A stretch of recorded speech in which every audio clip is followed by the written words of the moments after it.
Hello. Welcome Twitch chat and YouTube to a Monday night vintage league. I have been it's been eating at me. The last four uploads or so have all resulted in no recorded wins on stream, and it has been big sag, as the kids would say. Probably. I don't know what the kids say. All I know is you can't break a losing streak without playing another match. So today we're gonna play some matches and try to win one. The goal is one victory, just so I can say we won matches on stream since the PTQ, because we just we just haven't won any matches.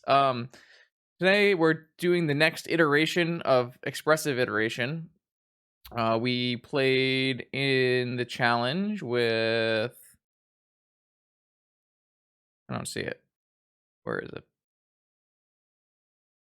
Where the hell is it? This one. We played in the challenge with this Jeskai Luris PO Expressive Iteration deck, and I thought it was pretty reasonable, but we went 0-3. We had some problems with the mana base, mostly actually just the 2 Tundras and casting Luris, but I said, we don't need 2 Tundras to cast Luris if we just cut Luris and cut all the white cards. Perfect. So we're back here with a real PO deck, Tinker Citadel, and we've decided no Tundras. So I cut the Tundra from the deck, which means you get to cut Mentor and Balance, which is a big deal, but not a huge deal. White, the best cards to play in white are Mentor, Balance, and Teferi, if you're full Esper. So it's not like it's a super important. The two colors that truly matter in PO, in my mind, are blue and a black splash for these three cards. I also like the black splash because it lets you cast your Citadel easier. But I think like the blue, obviously the blue base and the black splash is the only things you truly need in a PO deck. If you look at a deck list from Fanoop, Pete Ward, he'll experiment with all kinds of like 5 island PO decks. Some of those don't even have the black splash, but typically less colors. The big part about less colors is you can fetch a lot of basic islands, which makes you way less susceptible to wastelands, which is nice. We're not exactly there in this build. I wanted it to be red because I wanted to play Expressive Iteration. While you're in red, you get to play Pyroblast. I know, everybody's favorite Pyroblast. Bam Mac Blast in chat. Sideboard Lightning Bolt is quite good in my opinion, and I'm not super sure about the Sprite Dragons, but they do help a lot of matchups that you don't play against Pyroblasts, so that's kind of nice. I have a Storm spell in the form of Empty the Warrens, which will help me with Time Walk kills. So instead of Mentor, I do think that Empty the Warrens is a bit better than Tendrils. I just don't think Tendrils is a good Magic card, and I really don't think people should play Tendrils, especially in this deck, which doesn't really make a bunch of black mana.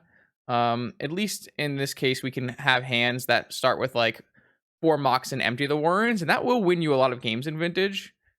Grape Shot is definitely another choice, and I would play Grape Shot if there were a lot of things that I wanted to kill, a lot of like Lavinias and Collector Oofs and stuff like that.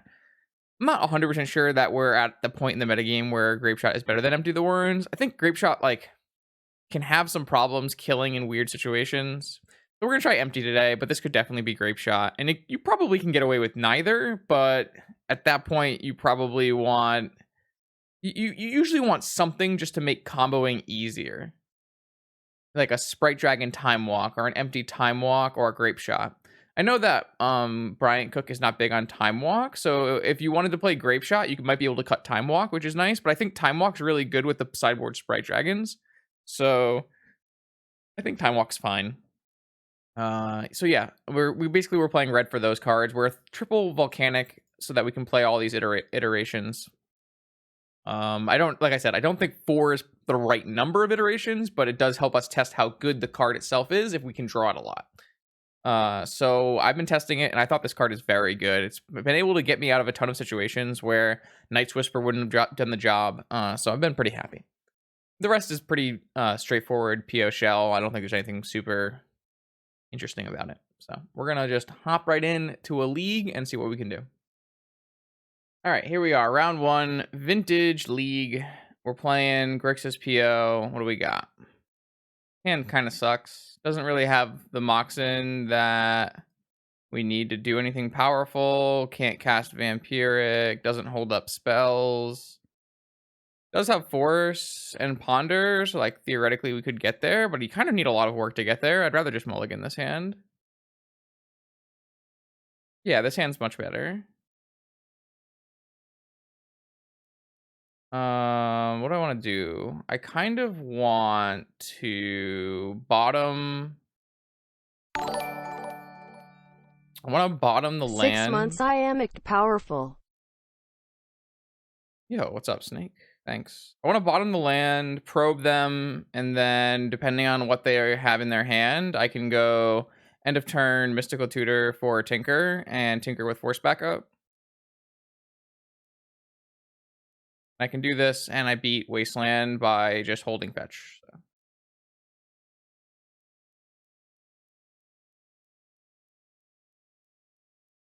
Empty the Warrens is like the best tech when you're in a Jeskai metagame, and we're not really in a Jeskai metagame, but interesting. So my opponent is on probably Oath of Druids. It is Mr. Nell after all.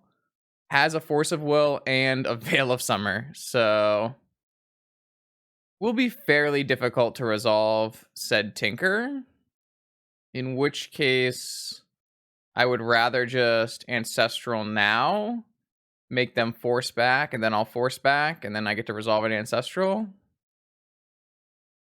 I think Tendrils is not a good Magic card. Like, Tendrils makes some more sense when you're playing a Dark Ritual deck, right? I get that. I just think that you don't really want to be playing Tendrils if you're not playing a Dark Ritual deck. I think it's just not very good.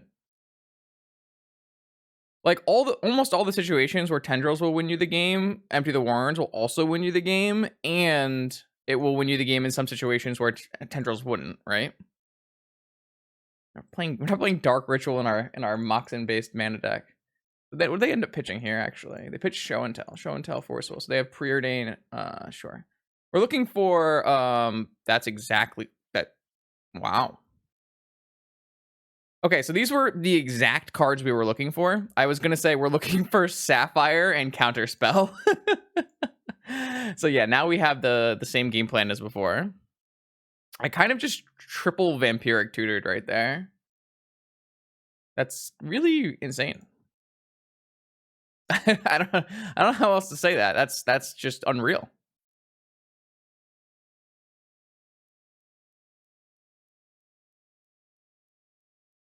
It doesn't really get better than that. Why Splash Black? Because Vampiric, Demonic, and Yogwill are all great restricted cards. Oh, okay, you're making a joke. I thought you were actually asking why we're splashing black. Yeah, truly not necessary. I agree. Do I have theater training? No. Theater was always something that I kind of wanted to do, but conflicted with my other hobbies in high school. Paid actor, actually. Yeah, that's the one. I think theater is really interesting, and I kind of wish I had done it in like high school, but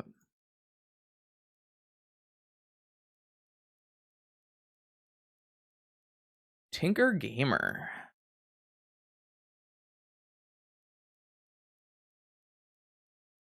Tell me this is all for you.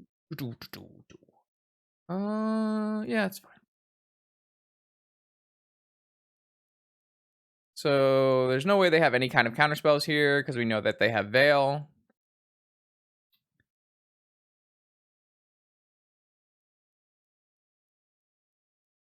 This is kind of an awful lose 4 life draw card, but where we're at.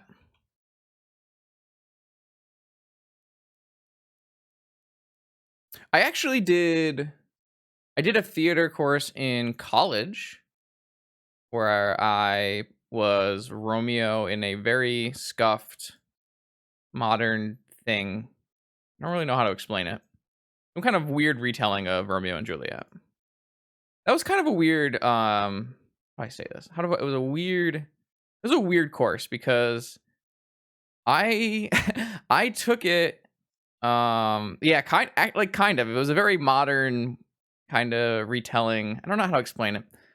But okay. So the funny part about this story is I was a senior in college, and I basically, as an engineer in college, you're actually front loaded with a bunch of engineering courses, so that they can get all the people who don't actually want to do it to quit. So you don't actually get to do your fun courses, your not your fun courses, but well, your what are those called? Things that are not part of your major. What do you call those? Not extracurricular, but electives. That's the word I was looking for. So you don't get to do your electives as an engineer until you are late into your college career. So I'm a senior in this Theater 101 course, which is almost entirely freshmen, just almost entirely freshmen who who don't want to be there. But I really want to be there. I'm like, this is fun. This is not math. This is not computer science. This is fun for me. I'm having a great time. So I'm trying my ass off, trying to be the best possible Romeo. And my Julia is having none of it. She doesn't want to be there. She doesn't want to act. She doesn't want to have any of it. It was just so funny to me. So let's put this in the hand, this away. Poor gal. Just it was so unfortunate. I have a computer engineering degree. Why are we still playing this game?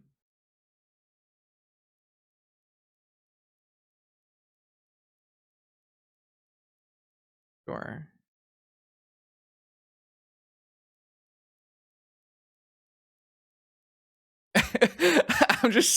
I'm pretty confused on what's going on here. Yeah, I mean, we'll just cast some more spells, I guess. I guess we can brainstorm first for fun. Yeah, sure, let's do that.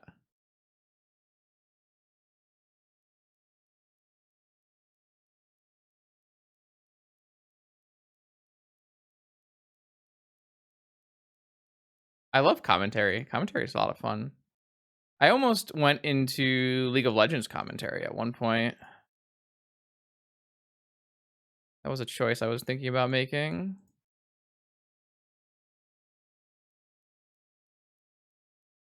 What am I doing? I'm thinking about all like stories and chat, and I was just not even focused on this game at all because this game is so definitively not definitive, deterministic.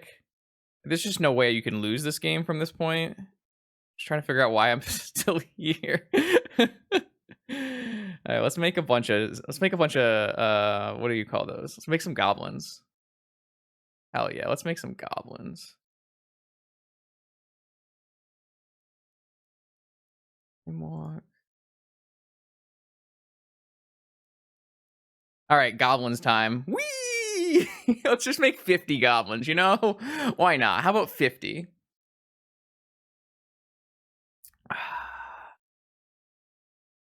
I guess technically if my opponent had Mind Break Trap there, I actually went to 1 life, so I couldn't force a Mind Break Trap, which is kind of bad. I'm not going to say this was the cleanest deployment of the Goblin fleet with Time Walk that I've ever done, but I just was like, why do we care? Why do we care? It's such a good Twitter screenshot though.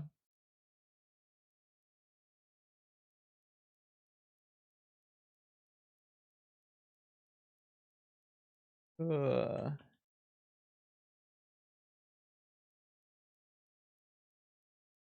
Oh boy. Yeah, we can actually sack 10 to Citadel, untap, and sack another 10 to Citadel. No, we won games. We've won games. Come on now.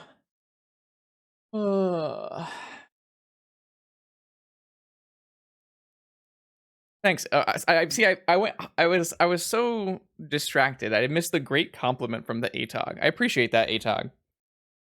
I'm glad you enjoy the stream.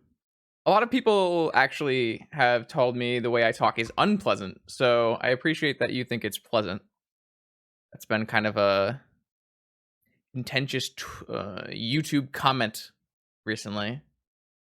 All right, so what's the best way for us to battle versus Oath? Definitely not to bring in Sprite Dragons. Lightning Bolt seems sus. Pyro, pretty good against Oko. Buster, reasonable, but not great. Urkels isn't great, and Mystical isn't great, so I think we'll just go like that. That looks reasonable.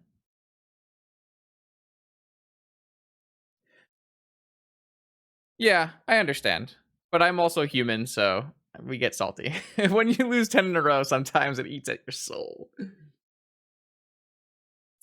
I agree, though. I try not to be salty as much as possible on stream because I also don't think that makes for great content unless it's your whole persona.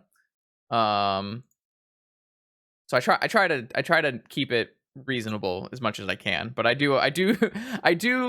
mean, y'all been here before. I do still salt plenty on stream. Well, yeah, for you, Atog, and probably for me as well. I typically don't like that kind of content, like Tyler One or Croxy or the I haven't actually watched Croxy. I'm not actually sure. I've just been told they're kind of like that.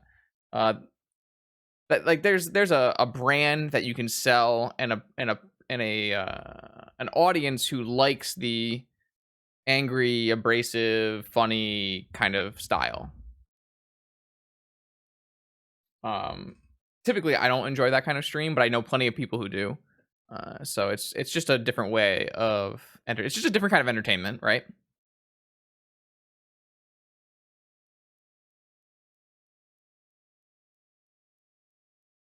No good.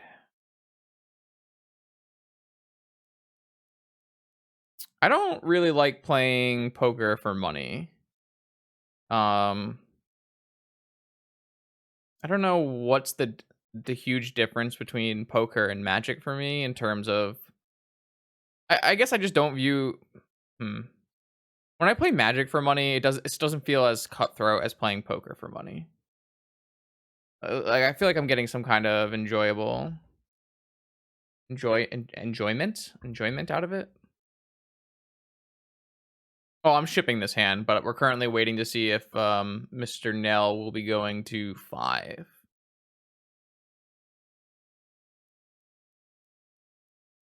Yeah. Yeah. I play poker like every 2 weeks with some of my friends and it's a lot of fun. Even then I still get kind of like probably too competitive over it, but I think poker can be fun depending on who you play it with if you don't play for money. I just maybe it's less about poker and more about just having a social night, so we're gonna mulligan this to 5. This hand's much better. We're gonna keep. This is not castable. And I guess we're gonna put one of these back and we'll look for another tinker line.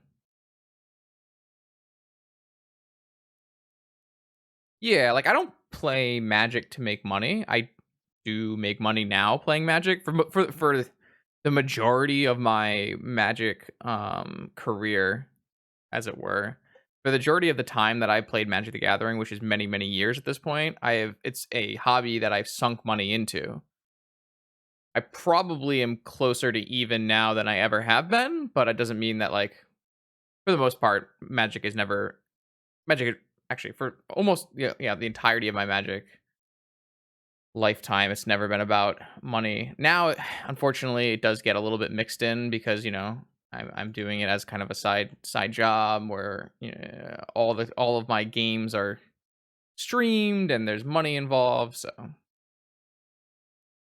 no, it's not a game losing streak, Koobles. We've won games. We need to win a match. That's what we need to do.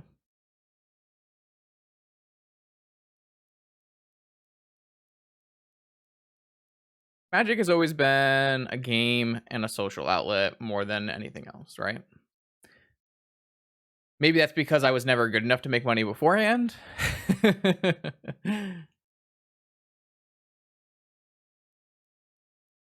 That is not the strongest draw that we could have had here.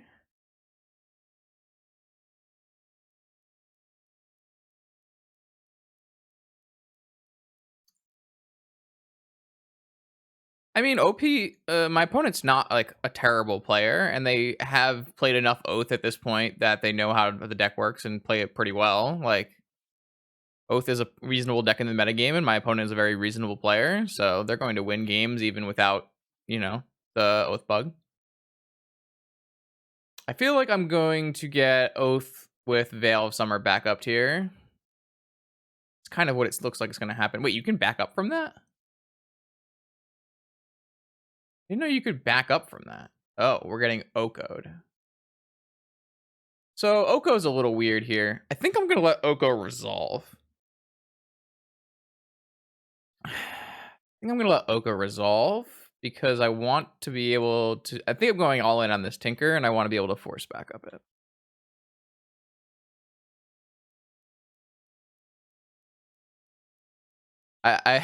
Mana Confluence and City of Brass and Forbidden Orchard have always been a hard... That's kind of a rough draw for my opponent here. Have always been kind of hard to walk back. All right, maybe Pyroblast is broken, chat. Maybe chat was right the whole time, and Pyroblast is just completely broken. What was I thinking?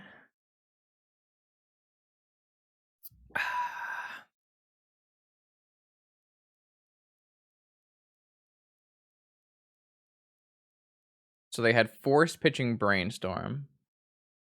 Why do I just want this? Like, I don't think I care. No, I think this is a bait, right? I don't really care about an Oko. As long as I draw a Moxen next turn.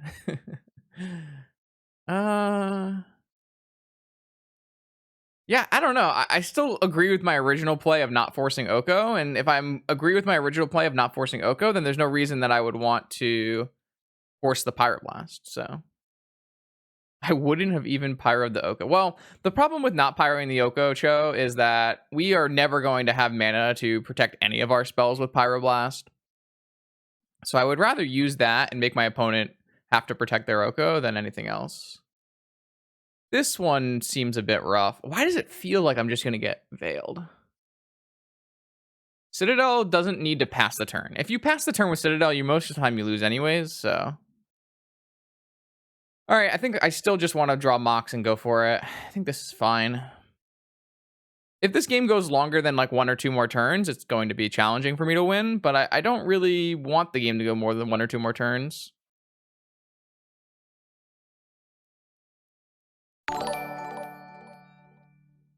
Any primers? Well, the problem with what you're saying, Cho, if I had a Mox and had protection for my Tinker, I also would mean I don't have a land drop, and which means getting a higher chance of my Citadel getting Oko'd. So I'm not 100% sold on that line either. Yo, what's up, Slasher? Appreciate the 4-month resub.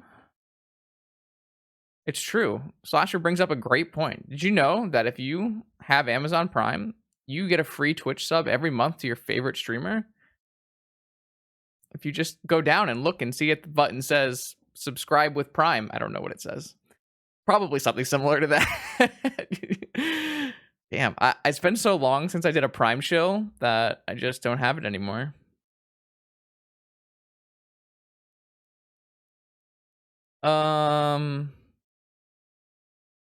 This sucks. I think I'm supposed to use Expressive Iteration here.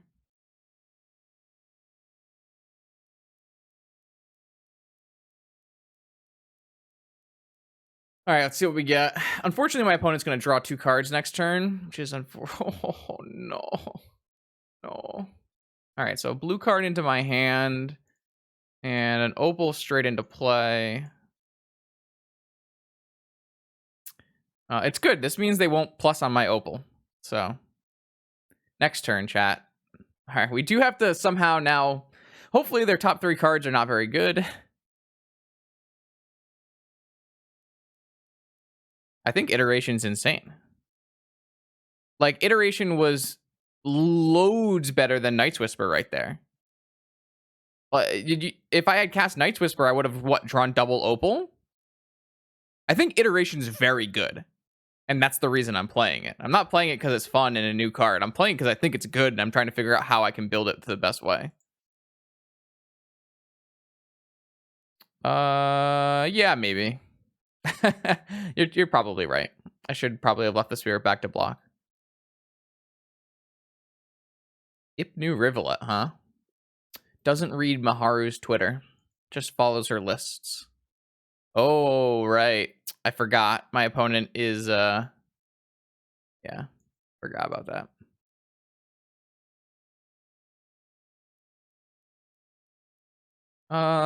The strongest card from Strixhaven. No, I actually think that the witch is. I think the witch is quite good. Been very impressed with the witch. Haha, never didn't have it. Well, I mean, if you go back and look at the chat from the beginning of this stream, it was someone in chat said Mr. Nell was going to snipe me, so you know, it is what it is. I think that the witch is very good. I don't know how to explain it. Maybe the thing that's really good is Flusterstorm, but the Sedgemoor Witch. Well, the thing is, the witch is not restricted, so you have a little bit more leniency in how you build around it. I don't think it's better than Mentor, but it's pretty similar to Mentor and does a better job than Mentor at stabilizing an aggro board state. Maharu's Twitter talked about how you shouldn't play the Rivulet in her list. All right, well, this game's over.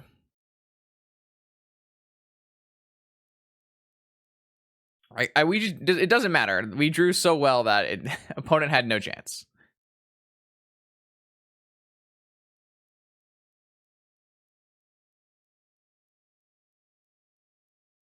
That's fine.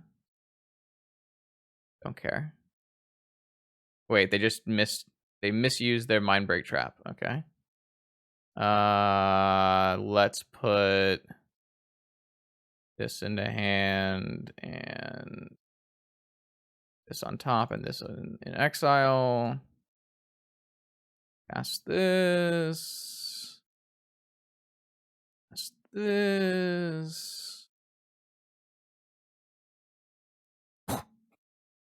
Yeah, put these on top. Cast this. Yeah, this game is very over. This. Should we just attack? No, I just don't care. Just cast this. We've done it, chat. We've broken the losing streak. We are through. I'll make some goblins.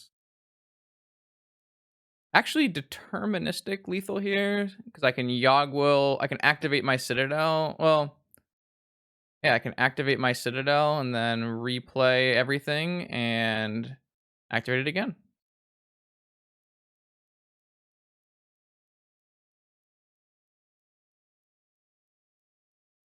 Citadel kill?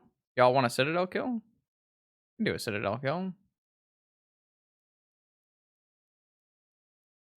Yeah, I guess they can fluster it. This is true. I mean, we also have, you know, demonic time walk, so we could do that too. Fine. Whatever you want, chat. Anything for you. Would I sit till the? No, I would concede like when Bolus's Citadel was cast. Would I sit? No, we're not sitting. We don't sit here. We go to the next game.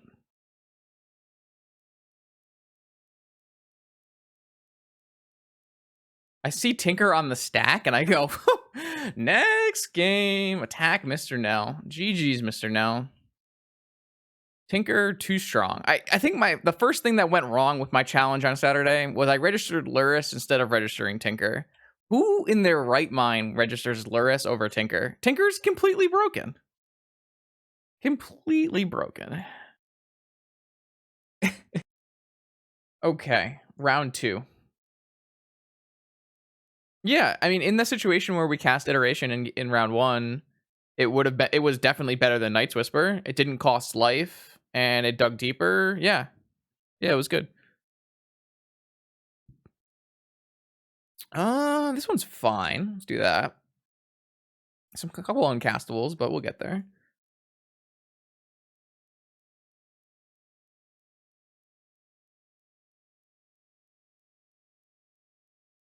Classic Pyroblast matchup.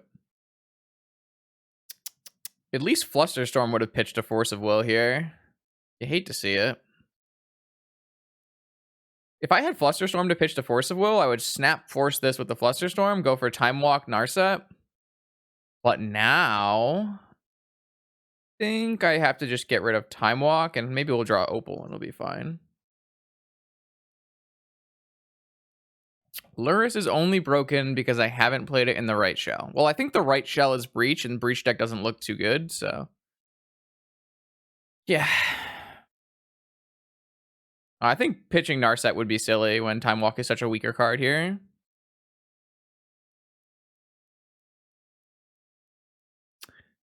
Come on, listen to me, chat. I know what I'm talking about.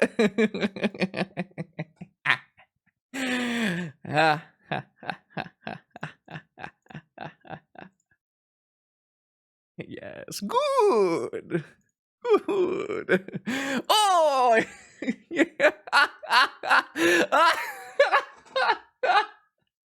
Yeah, Magic's so easy though, chat.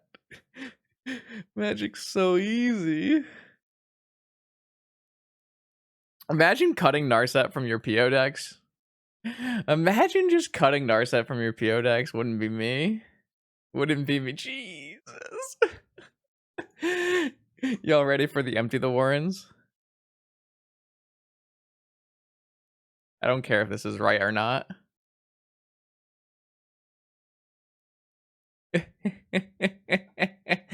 Should I fluster my own empty here? I can fluster my own fluster, right? How do I do that? Cast fluster on this. And then target this. I can actually no. F6 through that. Whee!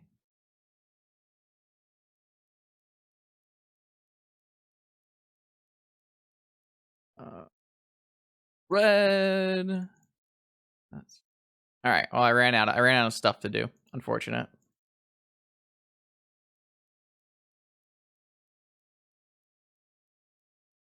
Technically, could lose this game because I went for Empty the Warrant instead of something that was good, but I probably should have went for all right, so in that situation, the best thing we were supposed to do was to Mystical Tutor for Yogwill, and then you would Yogwill back Black Lotus, Mana Vault, Tinker for a Sensei's Top, and then try to do all these things. That was definitely not the best play, but I really wanted to do it, so sorry, chat. I'm going to win most games where I do this. No matter what, like if my opponent play, the best thing they can do is like play Revoker. But if they don't play Revoker, I can attack for 16, and then I can activate my Citadel and kill them on the spot. So, could we have Pyroed preempty for more tokens? Yeah, probably. Like I said, it was on the list of things that didn't matter, so I just didn't. All right, so I have a Blightsteel coming in. I think Sprite Dragons are quite good. They're a lot worse in this matchup when my opponent is not on, or where they are on Walking Ballista, but they're still good. I like this. I just usually just cut Citadel. I cut Pyroblasts. I cut Flusterstorm. I cut Misstep. I cut Yogwill, Narset, Iteration, and I want to cut one more thing, but I can't remember what it is. Probe? Yeah, probe. Just get rid of the combo pieces. Focus on Hercules and Robot.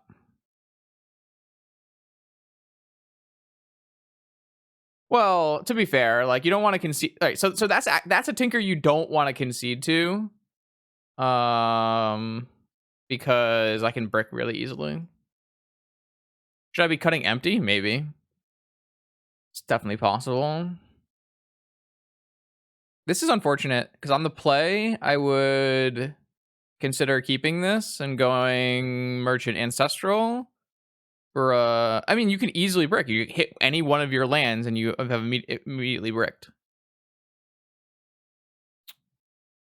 Though people don't really play Metamorph anymore, so I feel people. It's weird because Metamorph is such a good card in shops, but it also is pyroblastable. I'm just gonna put this back.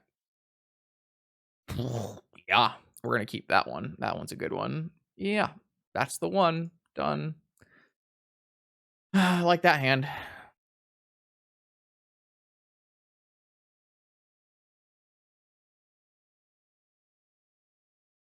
Okay, that's a good one. So off stream today, I played a match where my opponent, I fetched double volcanic, and my opponent spyglassed me and saw nothing, and so they blind named Tarn, and there's one Tarn in this fucking list. I was so sad because I actually lost the game because of it. It was a perfect name. I top decked a Tarn and my one Tarn and lost the game on the spot. I mean, shops can pressure my life total, put up a bunch of sphere effects. Like sphere is insane, is very, very good against Bolas' Citadel. Like if I brick, my opponent untaps and plays a sphere of resistance, it's kind of hard for me to combo off. So I mean I definitely don't, I would never concede as a shops player there. I still have to get kind of lucky. Which is weird, but my opponent has a fantastic draw here. Workshop, Tomb, all kinds of goodies. The question will be, is it worth it for me to lightning bolt this inspector to try to cut them off of doing stuff while exposing my volcanic? No, but if I want to play Soul Ring, I still have to expose my volcanic. No, this list can't afford to play a second island because you're playing 4 Expressive iteration and you need 3 Volks. Unfortunately. So I think we're just going to pass and hold open Ancestral Lightning Bolt. Don't think I can really afford to be wastelanded here. That would be pretty bad for me. So we're kind of at the mercy of their 4 cards. See what happens. Oh boy. All right, their things cost 1 less. Now the question is, do I just Lightning Bolt now? No, I kind of just want to cast Ancestral.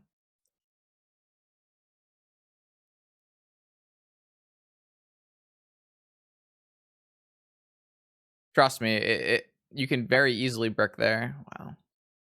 Crazy hand from my opponent.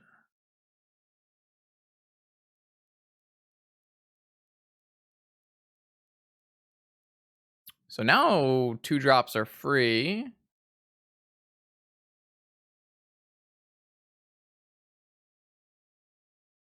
All right, nice hand. That's a really good starting hand. And a problem is they actually can replay the entire hand after I Hercules them, which is not ideal.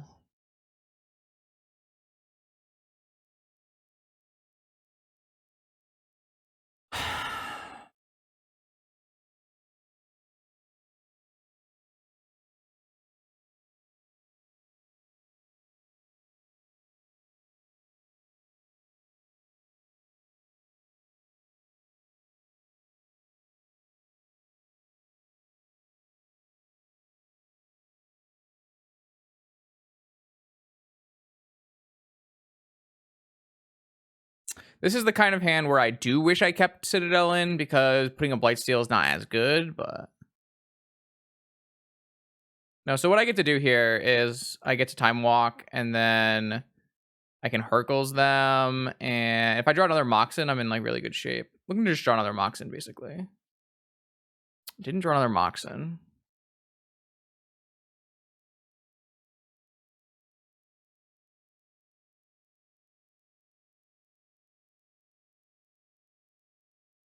Yeah, I should have Soul Ringed Walk. That's what I meant to do. I just didn't do it.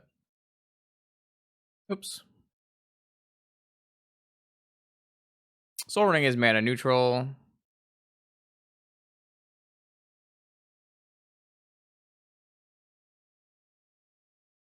What's the best thing you can do this now? Yeah, I would have been able to. I don't know if we'll be able to win this game. We would have been able to PO for. Yeah. I kind of wanted to draw another Moxen, but yeah, we should have. I wasn't thinking about Soul Ring there. But I should have been. I should have been thinking about it. The problem. So here's the problem, chat.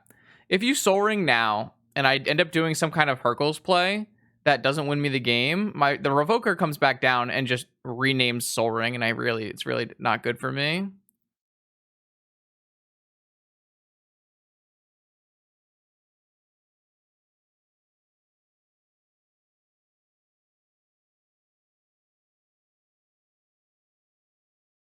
That's possible. It's definitely a line I considered, but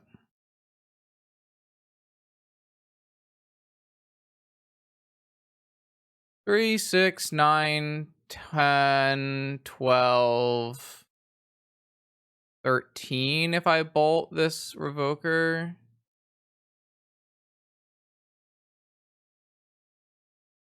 So I guess we're going to wait one more turn here.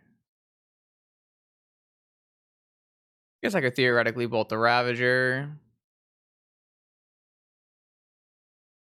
But I think I just want to bolt this Revoker, play a Soul Ring.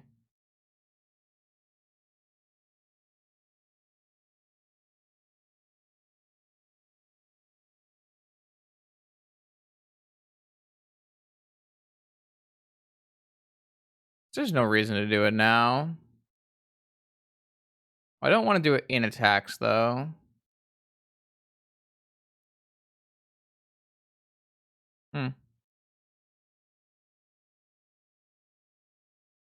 I also have Hercules Recall still, so if something really bad happened, I could go for a recall and attacks. I guess I have to be worried about top deck Ballista a little bit.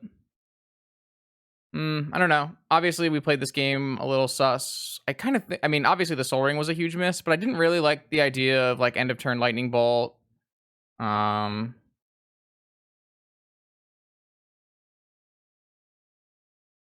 They didn't stand up Factory, so they're trying to play around Hercules Recall. But this isn't going to kill me, so... I mean, unless they drew Walking Ballista, right? That's the only way that I get in trouble here. Yeah, that's fine. If you drew Walking Ballista, you drew Walking Ballista. I'm okay with that.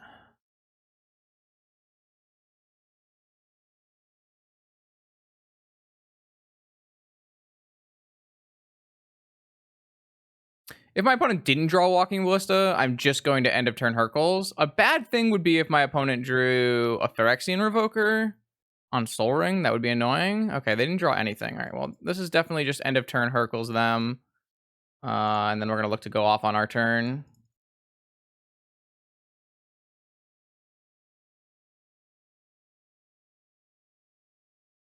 Just looking for a Moxen.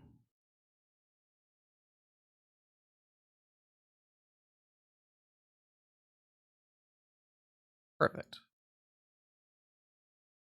I can get Mindbreak Trap like this, but I don't think I'm allowed to play around top deck Mindbreak Trap right there. Ooh.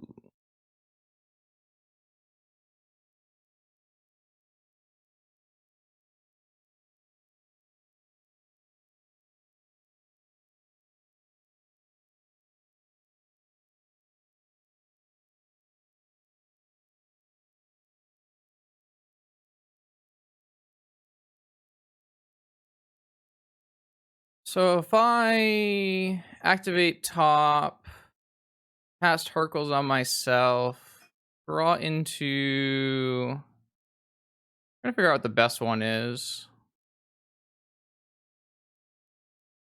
Maybe it's Demonic Yogwill? I guess if we just have...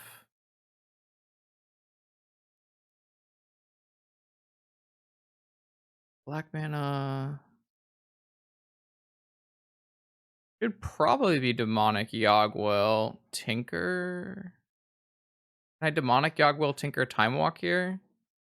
Not sure if I can Demonic Yogwill Tinker Time Walk. It's probably pretty close though. Let's try.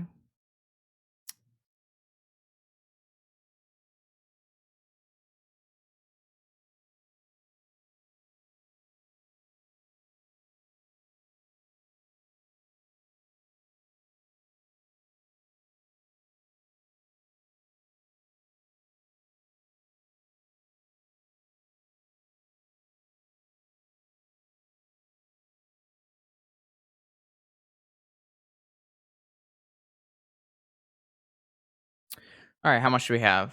5, 6, 7, 8, 9, 10. Demonic, Yogwill, Tinker, Time Walk. Oh no, we're actually 3 mana short, right? So I still have a PO though.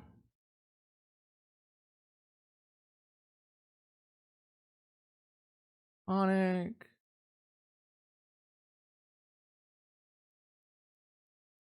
Oh, I cut Yogwill. Oh. Never mind.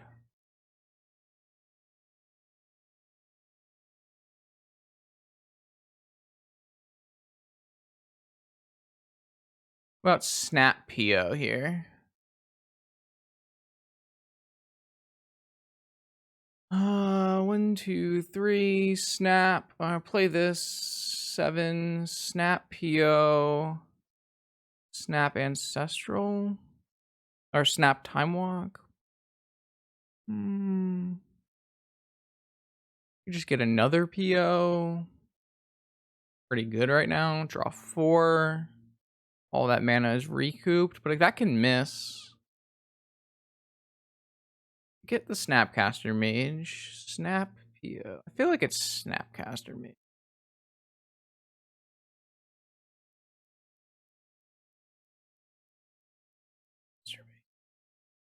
Blue.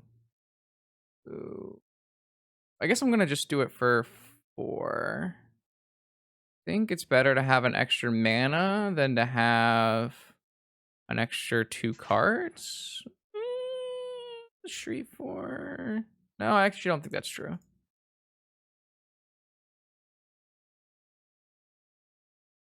Yeah.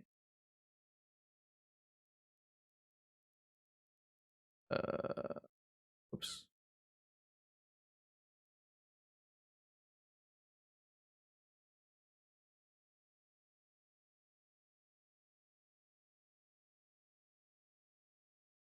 Well, Tinker Robot would have been interesting, but it would have still lost a top deck Ballista. And I'm not even sure it attacks. Well, it attacks through with Hercules, but not sure that's the best line.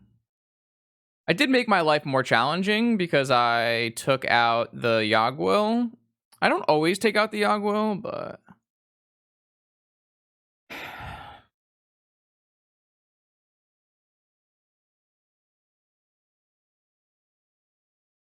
so now I can still Snap Robot. But I was always planning on Snap Walking here. The problem with Snap Walking is then I have no deterministic lethal lines.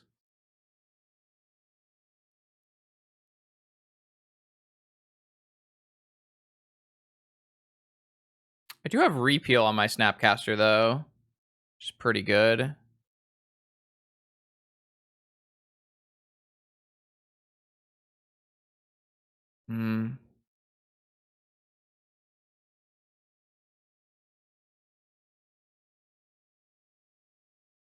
Well, I mean, I didn't really do the correct play because I was intending to Yogwill, but fine.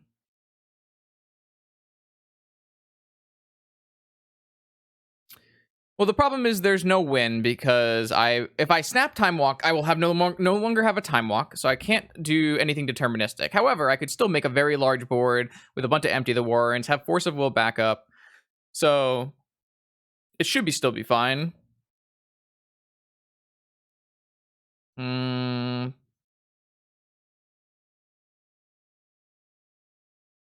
I made this more challenging for myself than I probably needed to be. I think it's better to hold this repeal for my Snapcaster for next turn. So let's just go Snap, Time Walk,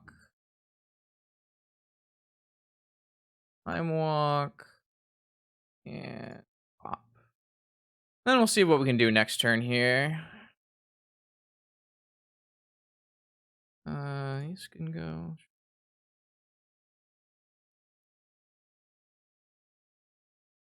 I'm gonna start with Brainstorm. Oh, I have a Sprite Dragon. Let's see. Okay, I forgot we had those boarded in.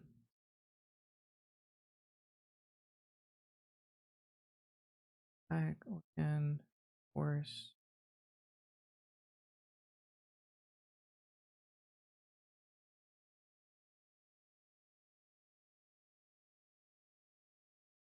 Bright dragon.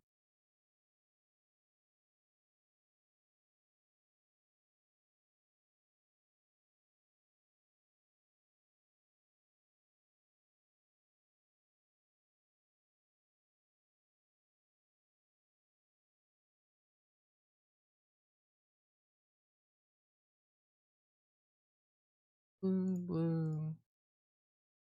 Snap. Circles.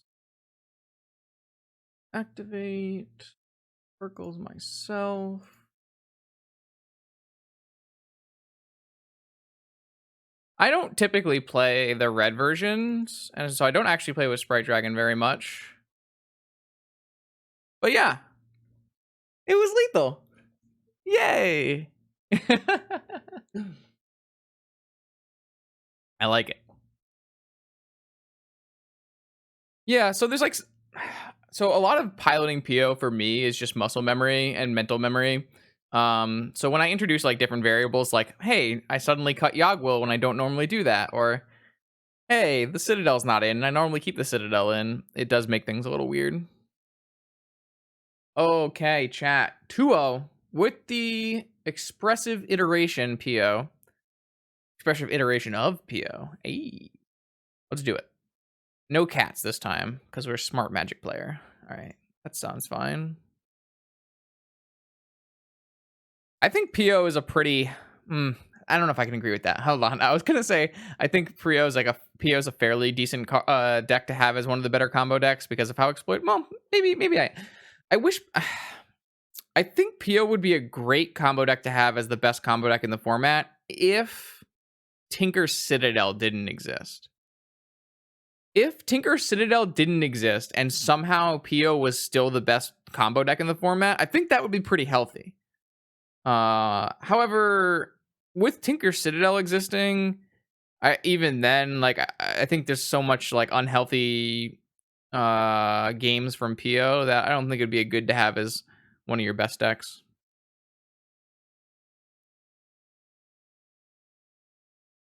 Like Tinker Citadel, as much as I love winning, is an incredibly lame and boring and powerful and toxic interaction. That's for sure. I wouldn't be opposed to just snapping off Citadel from the format, but it doesn't really fit the narrative of how Vintage is formatted, so.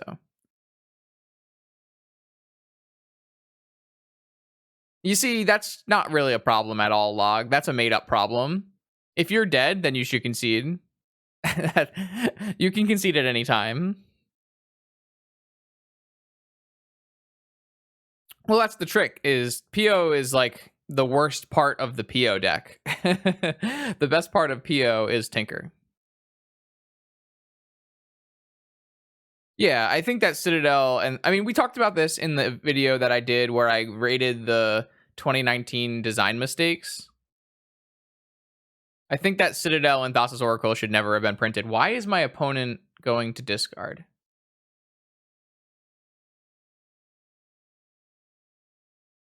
Grizzlebrand?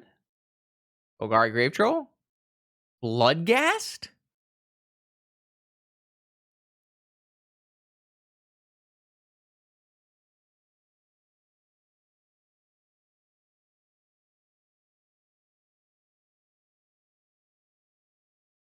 Okay. I don't know what that means. Did they accidentally keep a 7? Force of Vigor? No! Alright, well, I have to force that. Unfortunately, I didn't have my 4th mana to hold up PO. You have a second one? Or a negation, maybe? I mean, it's correct for me to play these out in the blind, in case my opponent has Lavinia or Sphere Resistance, that kind of thing. But that's definitely a way I could have gotten punished. I'm gonna just... I don't know if my opponent is on Horror one or Hogak. I'm gonna just upkeep a PO here. Chalice has actually not played too much Legacy, but it is still a correct statement. I actually think Chalice has gotten so much worse recently. I don't know exactly why. But like I used to play Chalice in a lot of my blue decks. But I don't do that anymore.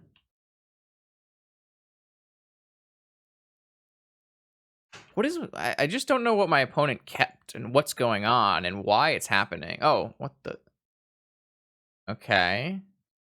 But I still don't exactly know. I think it's Horror one. Are they just gonna play a Basking Rootwalla here? Well, this came back to bite me real quick. Why did I say anything about Chalice? Ay, ay. Well, I PO'd in my upkeep, and that was a mistake. Yes, Chalice is very good against my deck, which is not a large metagame share. I agree with that statement. Jesus. Ugh. All right, well, that was just a major doesn't mean some errors were made, yeah. Oh, I mean, I think Chalice is like a playable card. I'm not saying that Chalice like should be unrestricted or Chalice isn't good. I just think it's gotten worse than it was before. I don't really know why. What is our out? I mean, we are a much better deck. I don't I don't know what to say. Play spells.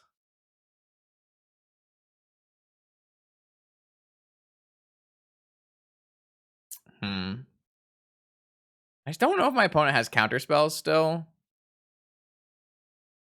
think I just want to put the iteration in my hand and lose the other cards.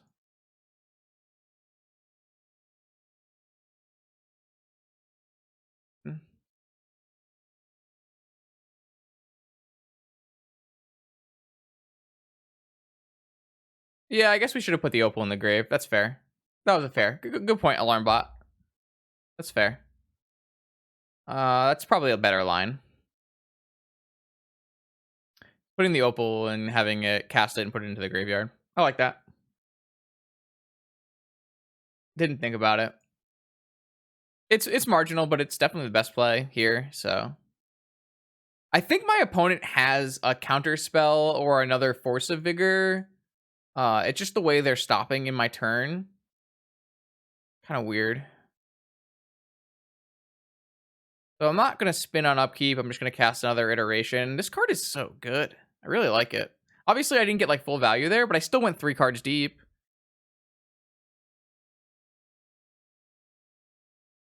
I'm going to hold on to these. Maybe I'll be able to like play and empty the Warrens with them. All right, Basking Rootwall is in.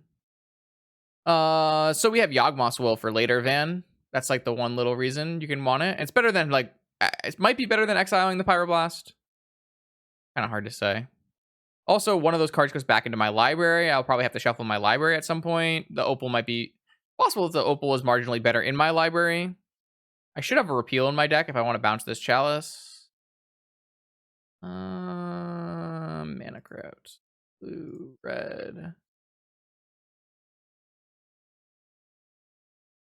Expressive iteration. 3 cards deep. What do we got?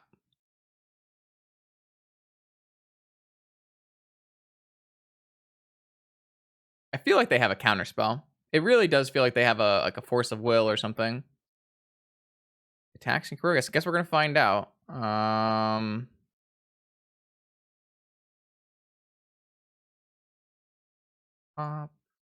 Probe. I'm gonna preserve my life total here. I think it's more important.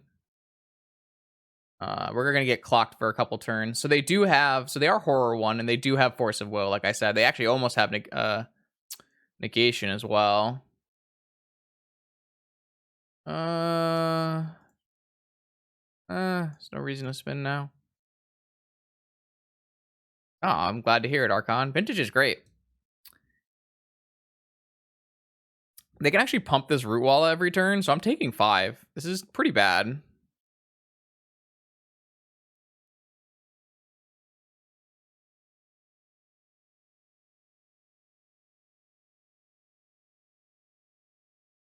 Yeah, but you know what Preordain would have done in that situation, Slasher?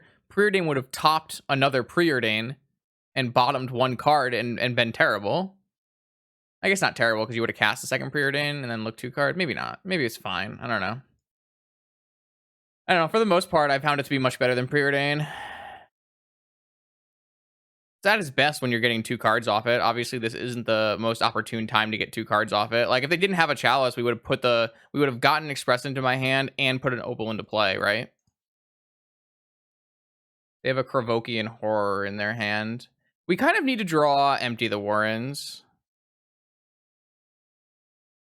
Or Repeal. This Repeal is going to get countered, though, but I can draw a Force of Will. All right, so what if I do this? What if I draw Expressive Iteration, put the Force of Will into my hand, and cast the Repeal on Chalice? Looks pretty good to me.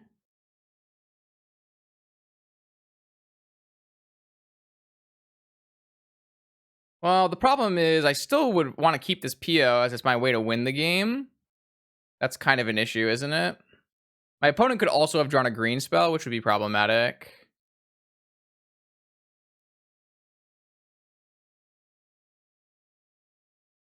I kind of need to like spin into a third blue card, maybe.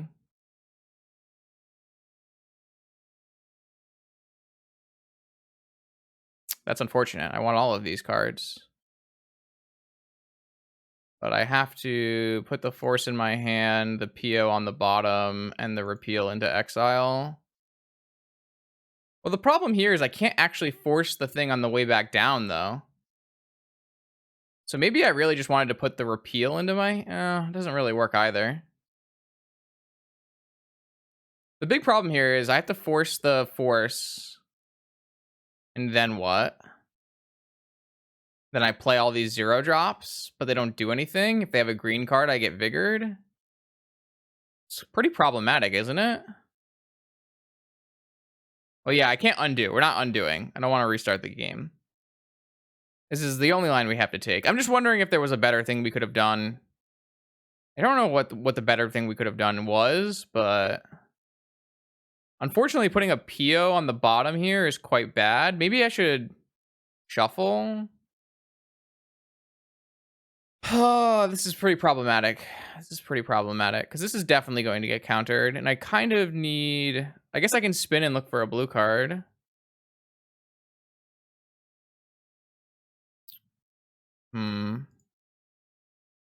Let's...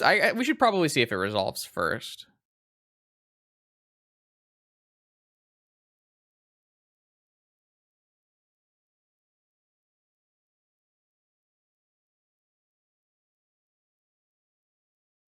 I don't think it would resolve.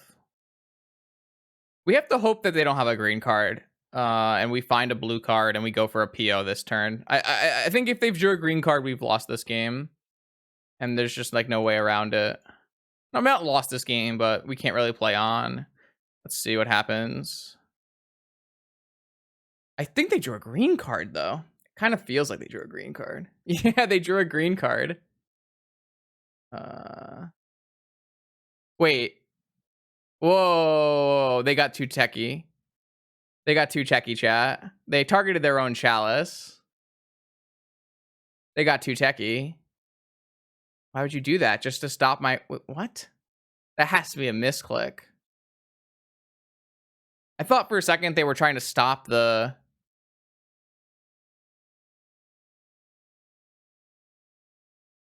So weird.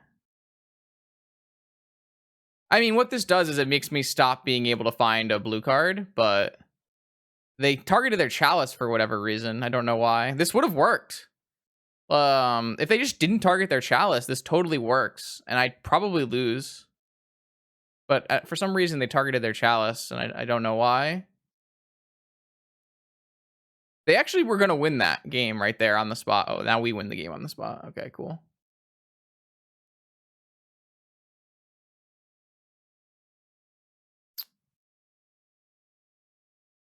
All right, well, now we win the game on the spot, but we should have lost this game, I think. I think they probably just misclicked. Doesn't really make any sense.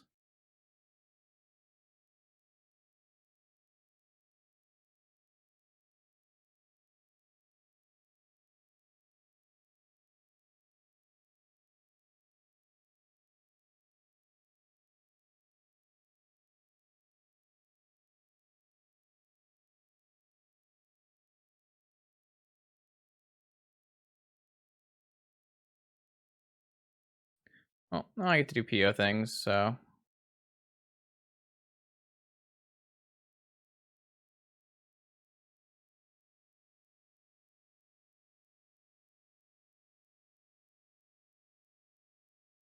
Nah, so you're at 1, 5, it's 1. Welcome to the mountaintop. Until the fight. Ready to be swinging till the night.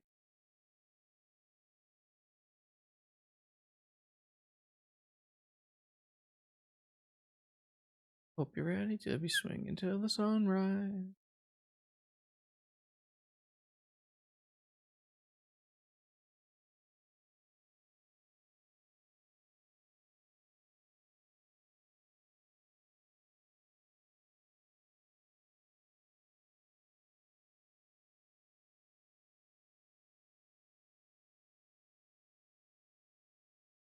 Another one.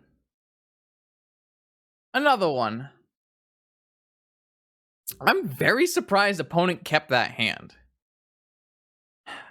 So their hand probably had force, chalice, land, and like these 3 cards. Like, or maybe it's just like force, these 3 cards, and their plan was always going to be discard Bloodghast to hand size, play both of these out, and just hopefully my deck is bad against counter spells, and hopefully they didn't have to counter anything on turn 1. That's like a not a keepable horror one hand. It almost worked,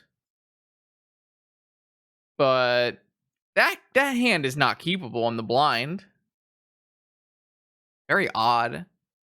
Very odd. Expressive Iteration was fantastic in that game, and I'm going to continue singing its praises because it's fucking lit. All right, we're gonna do the same sideboard plan as before. Considering Lightning Bolts, not sure. Consider Flusterstorm, not sure. Need to keep in repeal for the thing. Kind of hate Force in this matchup. I like Narset, but not that much. I hate Misstep. I think Pyroblast is garbage. I think one of these iterations is probably enough to get rid of. I don't really know how many bolts you actually want. Probably not very many. Let's go with 1 bolt. Do this. And I still think you want to keep in Narset here because if you can deploy a Narset before they deploy a hollow one or something like that, it can be pretty detrimental to their winning. I just think forces are kind of bad in this matchup. It's not exactly how you want to fight them. You kind of want to fight them with Fluster. I think you might want Bolt. I don't know. It's hard to say because I guess they're not playing Vines, so it's a little bit worse. Maybe we can just keep in one of the forces. I don't know. I guess this at least lets me Merchant Scroll for force, which is nice. The classic 1 force line. I'm just like concerned on how fast you can do things with iteration in this matchup. It's kind of problematic. They also are a deck that attacks your mana base. So I think just going down to 3 iterations here is fine. I think 4 iterations is probably too many iterations in general, so I think trimming is okay.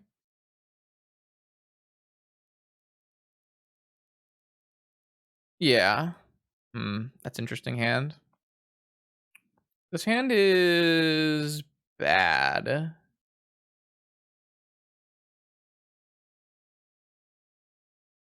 Yeah, this hand's bad.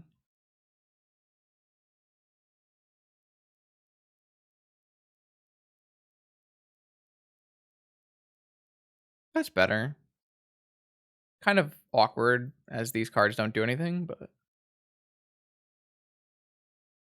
yeah, there are definitely a lot of games that end up like the last game where they're protecting something. But the problem is the thing they're most of the time protecting is a hollow one. And Bolt just doesn't kill hollow one. This hand's also pretty bad, but I think it's okay to be on 6 on the draw. They're on 5 right now.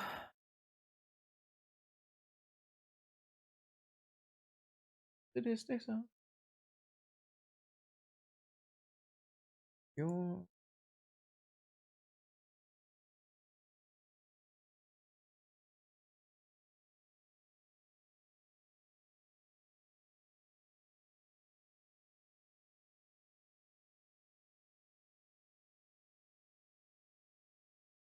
My opponent's on 4.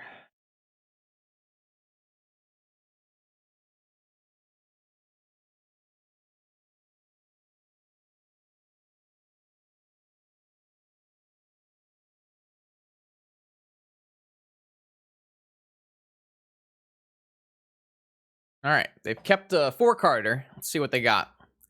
How many hollow ones? Huzaar of Baghdad. Chalice of the Void. Sure. Activate 1 hollow one. 3 squee. No activation, so they have a force. Okay. Interesting. Show me Force of Will. Yep, Force of Will, Prized Amalgam.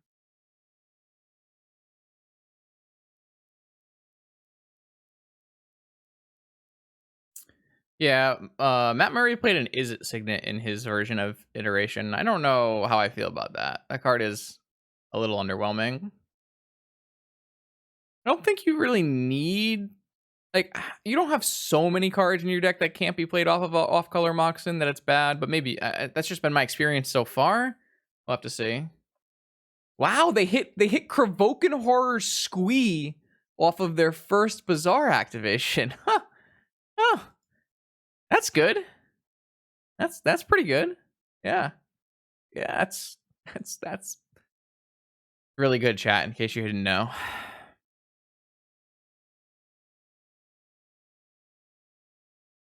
Ooh, that's a good draw.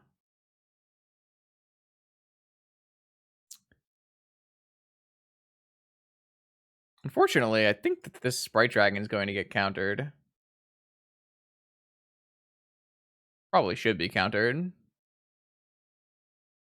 If it does counter it, I technically can maybe be able to resolve a Narset next turn. That'd be pretty good.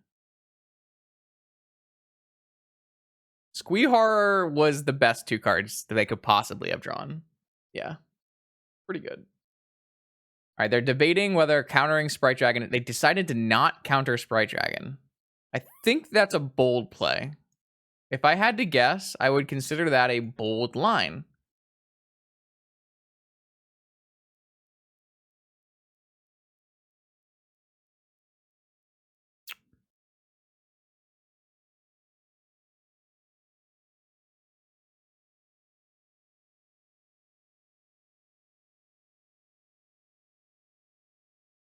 All right, well, let's see if this is going to be good enough.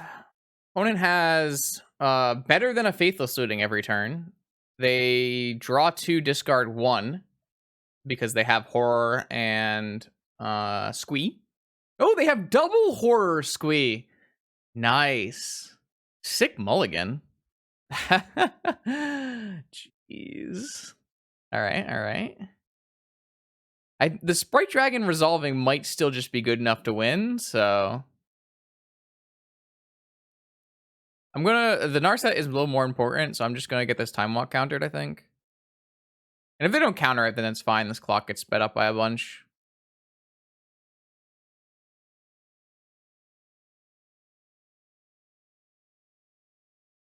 Also, I can maybe resolve a Tinker if I drew a 1 mana artifact. Like a Soul Ring or a Mana Vault. That'd be interesting. Yeah, my opponent is now on draw 2, no discard every turn, or no drawback every turn. Force pitching Force. Interesting. What's up, Zara?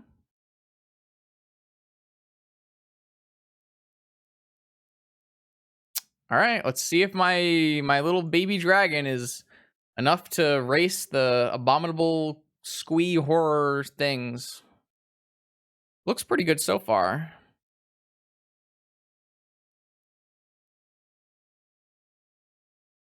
This was a solid Moldifor. Like, this Moldifor wouldn't have really worked unless they didn't immediately draw Squee, right? Because they just had Bazaar, Chalice, Force, blue card.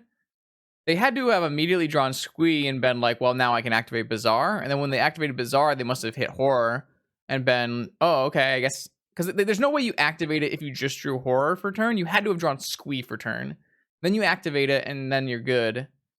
All right, so now they didn't put any Horrors in the yard. They're instead going Rootwalla. Wait, what? What? Oh, good one. The race is on.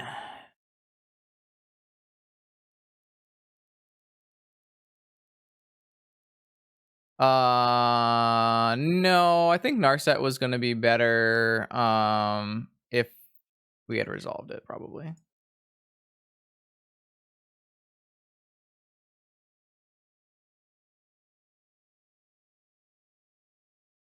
Like, if you resolve a Narset before they play a creature, the Narset turns off their entire deck. The problem is we resolved a Narset the turn after they played their creatures. Ooh, Ancestral.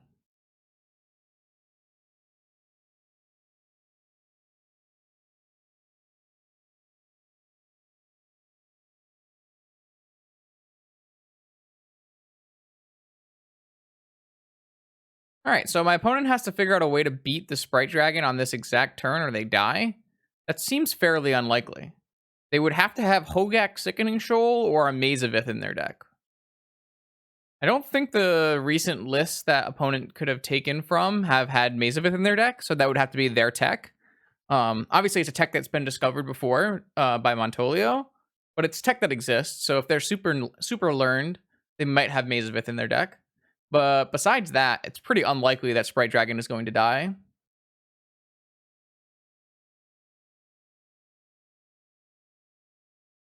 Should we hold up Dragon? No, we should kill our opponent.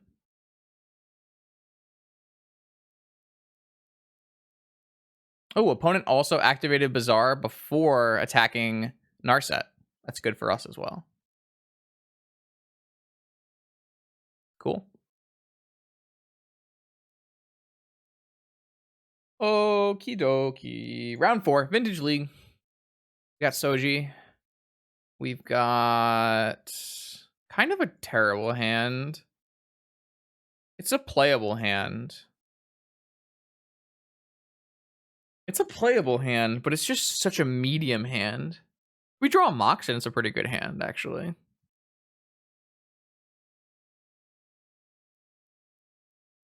But it's so bad versus half the field. It's like bad against Chops, bad against Dredge, bad against Bug.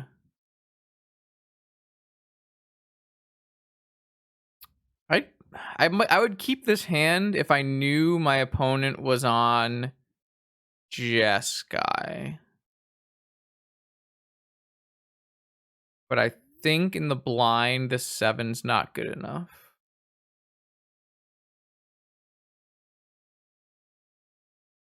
I guess it's better.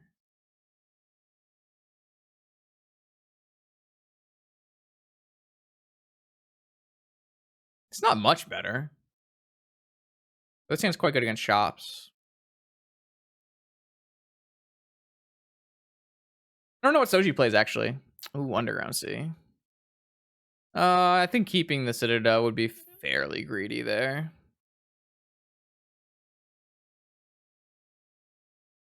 Okay, I'm gonna do, because it's Underground Sea, I don't feel that risk at getting Wastelanded, unless they're Bug. But if they're Bug, they probably wouldn't have led with Underground Sea Pass.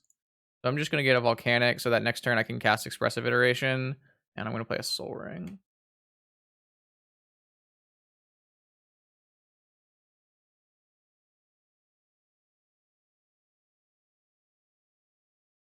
Blue. Preordain, sure.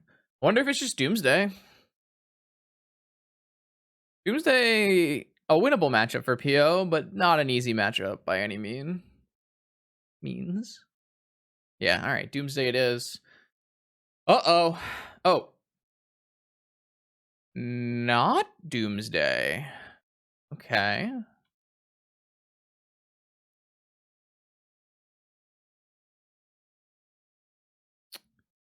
Yeah, I'm just gonna cast Expressive Iteration here. I guess I could have gone with Tolarian. Maybe I should have gone with Tolarian.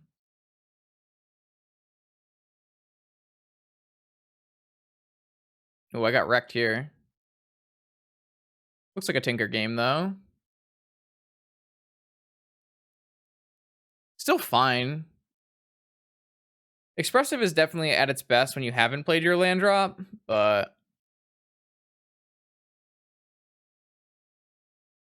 This hopefully means PO or DPS. So I have a much higher chance of mysticaling for Tinker on upkeep and winning the game with Tinker Citadel.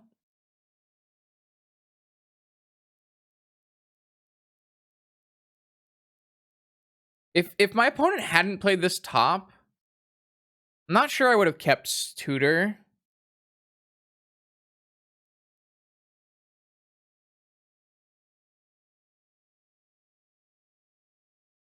I think this is a Tundra. It's an island. I wonder if it's DPS. Okay, it's PO. I guess they didn't fetch any Cs. They just got both of them. Or are they going to Tinker? Well, I hope they don't have Tinker with Force backup.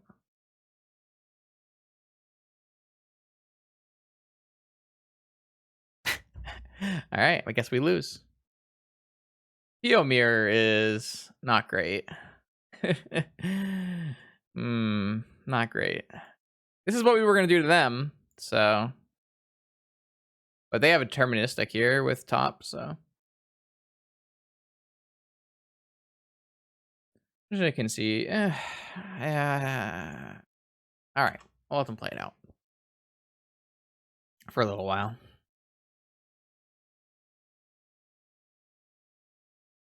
It's deterministic though from here. Can't win or can't lose.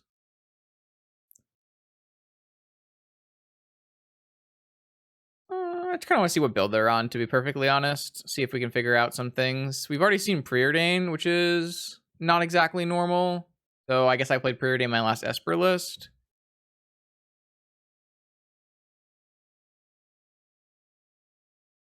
So theoretically, we are favored in the PO mirror because we are the Pyroblast version. But the way it actually breaks down is it just is kind of still a coin flip.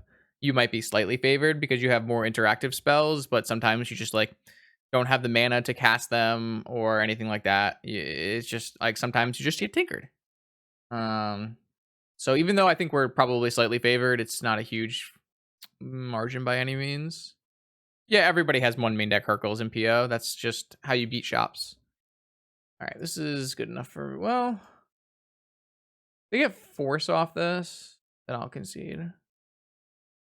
It's fine. I would rather have the Japanese one, but I just don't have the Japanese one because it's not on Magic Online. So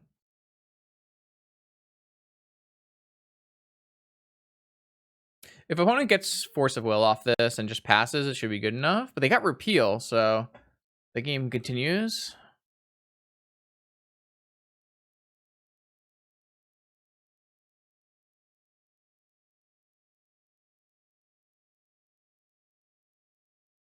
I'm not convinced that my opponent played this optimally, but I don't see their hand, so it's hard to tell.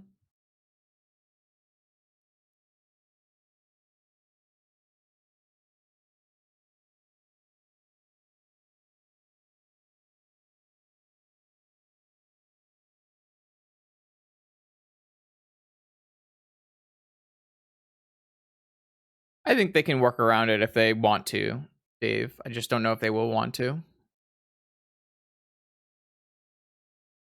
Yeah, I think for the most part, you should always be able to win with a Sensei's top off of a Tinker Citadel.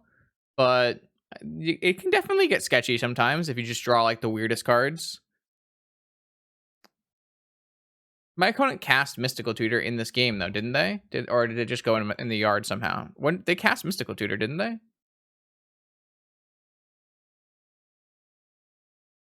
They Mysticaled for Brainstorm? You see, I think in this situation, you should always Mystical for Time Walk. Even if you don't have a Mentor out.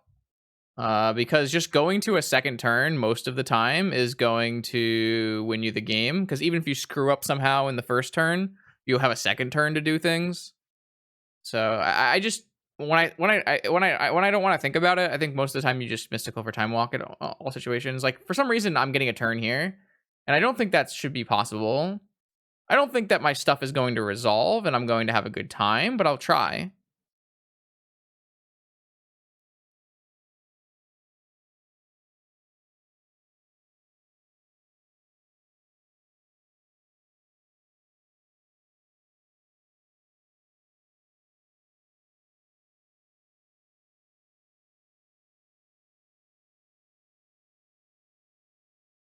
No, they had Fluster. Oh, they had Force. Yeah, okay, sweet. Yep. Any sweet Strix cards making waves? Well, seeing as I've gone no wins before this stream with any Strix cards, not exactly. But all right, so I think I have to bring in Pyroblast and Flusterstorm and take out Hercules and Island, and then the question becomes: do I want Lightning Bolt for Lavinia or Cambalt, depending on what list they're playing? Probably. I think PVDR is good, but I just haven't played with it yet because it's 20 tickets and I haven't bought any. I think it's nice to have a Lightning Bolt in my deck. And for the most part, it's the same deck. So, Hollow, Vitor, Dama de Rosa. Oh, I said that right.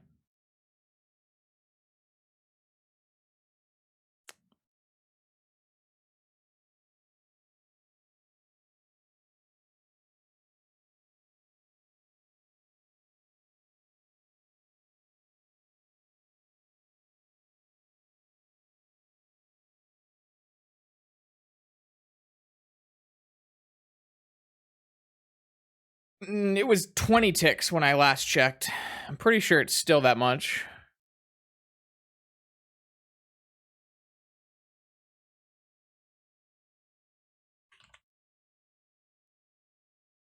No, it's 7 now. Okay. Well, maybe I'll play it soon then. When I went to go buy it, it was 20 tickets, so I decided not to buy it. This hand sucks. I guess it doesn't technically suck because it does have a turn 1 tinker, turn 2 tinker, but we have so much counter magic that it's really unnecessary to go this all in the matchup.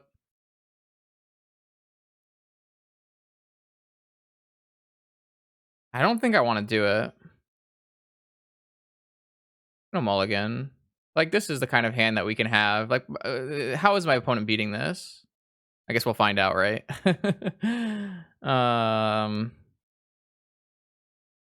Put away one of these forces. And then... oh, I guess this doesn't actually work the way I want it to, huh? Because I can't Mystical for Tinker and have Pyroblast backup. It's unfortunate.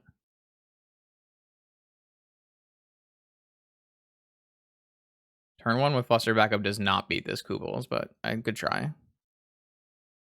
Maybe we have to just Mystical for Ancestral. Maybe we just take a natural draw step. So if I go for a Tinker, I don't have a second blue card for Force of Will, and I only have 3 mana, so I can't Pyroblast. So those are all the reasons why. Yeah, kind of. It just doesn't. I mean, its cost is very non-prohibitive, right, Joe? This makes 2 mana. This makes 1 mana. Tinker costs 3 mana.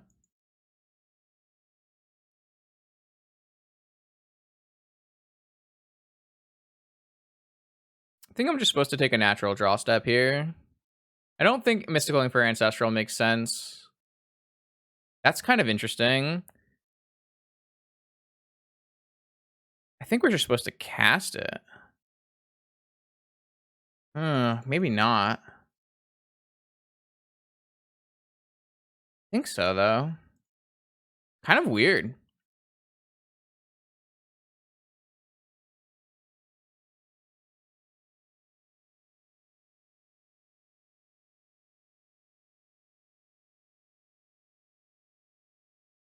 Wow, that went okay. Yeah, that's fine. So now I can put Iteration in my hand, Bolt to the bottom, Strand to exile, play the Strand, holds open. Yeah, this all works out really well. Okay, cool. That went really, really well.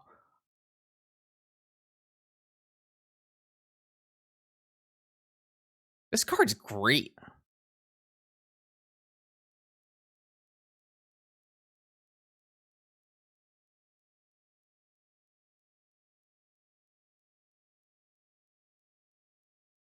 I hope they play a Mentor or something. That would be the best option for us here.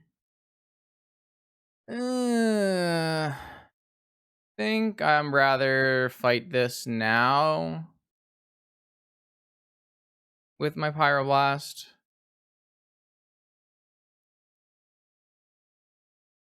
Make them fluster. I really don't want them to have a fluster on my turn for my Tinker.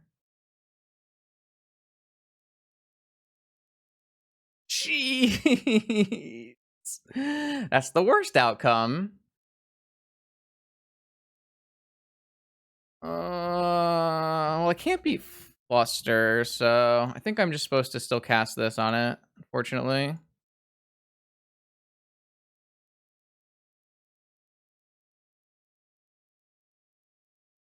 The worst outcome here would be like force it, draw Fluster. Jeez, okay. All right, well, this is a Pio Mirror, and this can definitely happen. Even if I have the Pyroblast, it's not as good as Mental Misstep. So. Oh, cool. Am I dead? Arcast Citadel? I mean, I even have the broken Pyroblast, and it was not going to be good enough to win this match. Crazy. Pio Mirror is like that, though. It's just kind of a coin flip. I think we played this game pretty well, too. I like the holding Mystical Tutor and everything that happened. Pio for 2? Interesting. Nah, I just got Mental Misstepped on my Pyroblast, and I couldn't really come back from it. I guess theoretically my opponent could draw nothing, and I could still win with this Tinker, but it seems fairly unlikely. They drew their own Tinker off of that. Pretty good. I guess theoretically this can brick.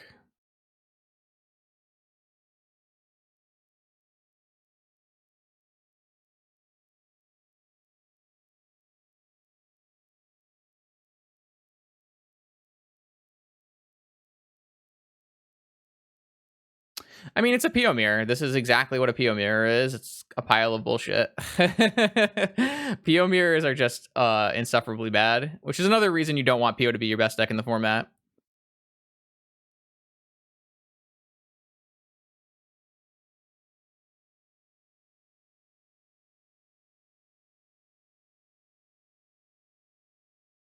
Fluster was on top of the deck. It's a pretty good opponent. You've bested me. Congratulations. We had just no shot of winning these games. Holy moly. Round 5. Round 5. Let's try it. Opinion on the statement Mystic Forge died for Karn sins, but that's still a good thing. No. I think that Mystic Forge died because Mystic Forge is broken as well as Karn is broken. And I do agree with the it's a good thing part, because I think Mystic Forge is not exactly a fair Magic card.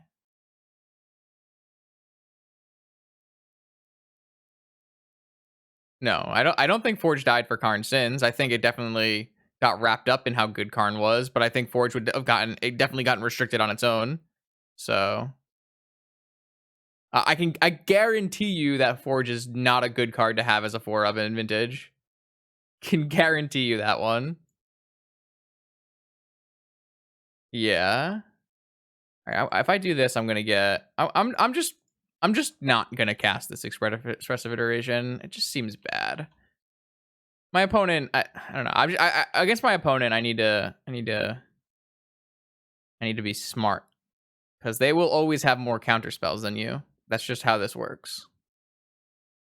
I guess I'm gonna feel bad if they just slam a standstill. Nah, I guess I won't, because I have Force, Pitching Misstep, Flusterstorm back up. Oh, whoa! Chains is off of standstill. Sound the alarm. Sound the alarm. All right, that resolves.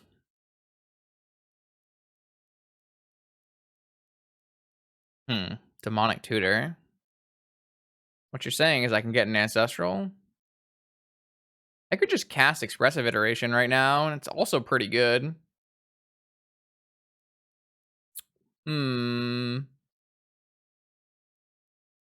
The only thing I really want to get with Demonic is Ancestral or Tinker, and I'm not really in a position to Tinker. I'm in a decent spot to Ancestral.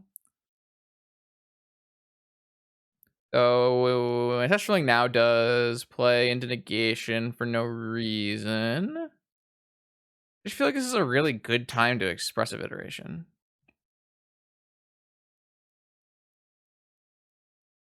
could Expressive. I mean, if they have an Ancestral, they have an Ancestral. I probably just am like going to lose, right?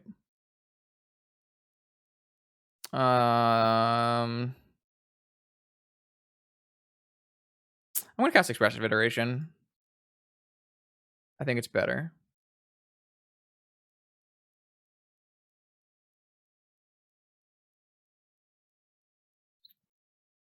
Okay. And pop, exile, play, and play. And now next turn we have Tinker Citadel with all kinds of backup. So yeah, I like how this worked out. We have to hope they don't have Ancestral Recall. This is true. I guess if they have Ancestral Recall, I do have Misstep and Fluster, so it's theoretically playable. They just play a Narset?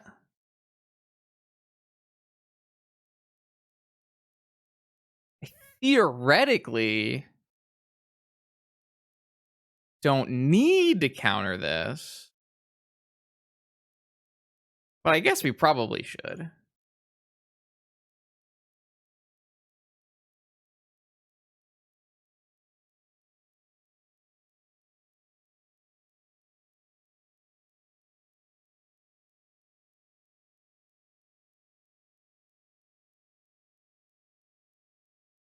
All right, so now it's a question of, do they have Force of Negation?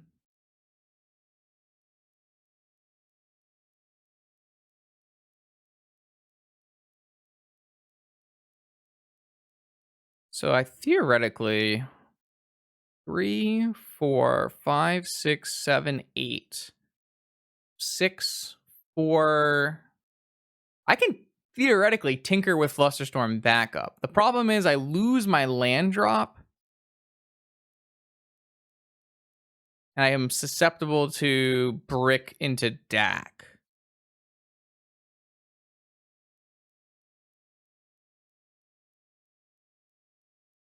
I could theoretically not crack my Delta. So I would still have a crack.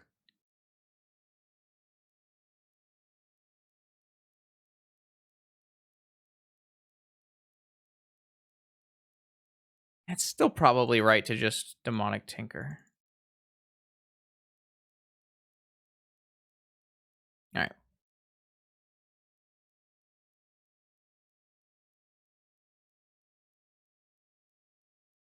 So we just crushed Jeskai. That's kind of weird, but we'll take it. I think you just want to bring in these cards, and you want to take out. You want to take out Hercules, Mystical, Island, and Opal.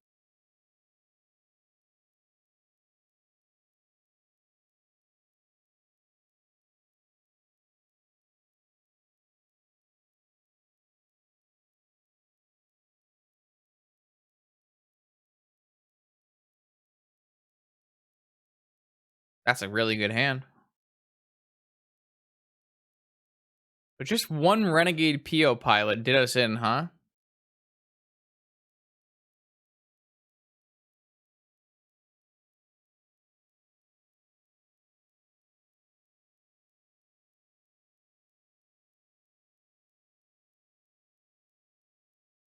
That's a fair point, not me. That's actually a fair point.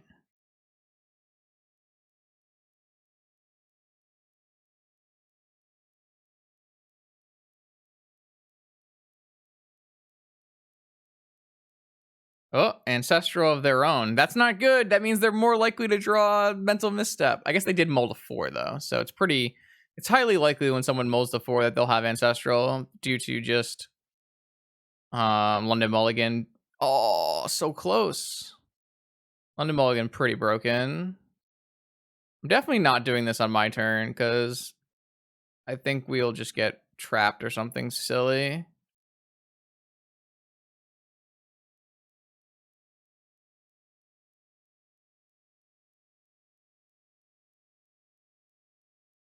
Man, that's the worst. I don't want them to see what I have. But it's also not correct to misstep. London Mall is completely dumb. Dumb. Terrible, terrible, terrible for vintage.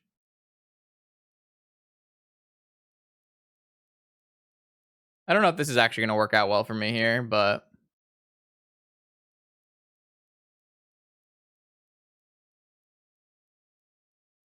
This is Dovin's veto?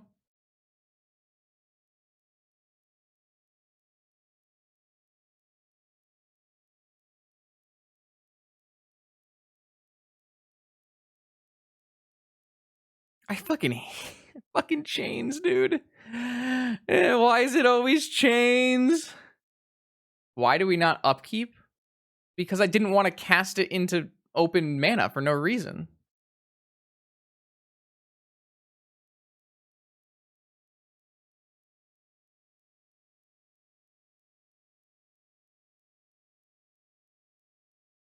If I play it on my turn, they're just going to have Mindbreak Trap and Force of Negation.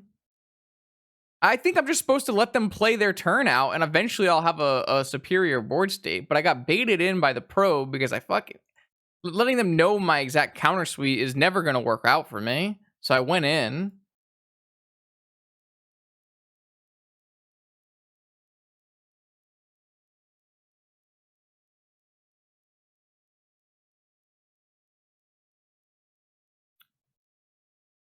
It's okay. What we're going to do is we're going to top deck Mana Crypt and get some Goblins in play. I'm not playing around Dovin's veto. Fuck that.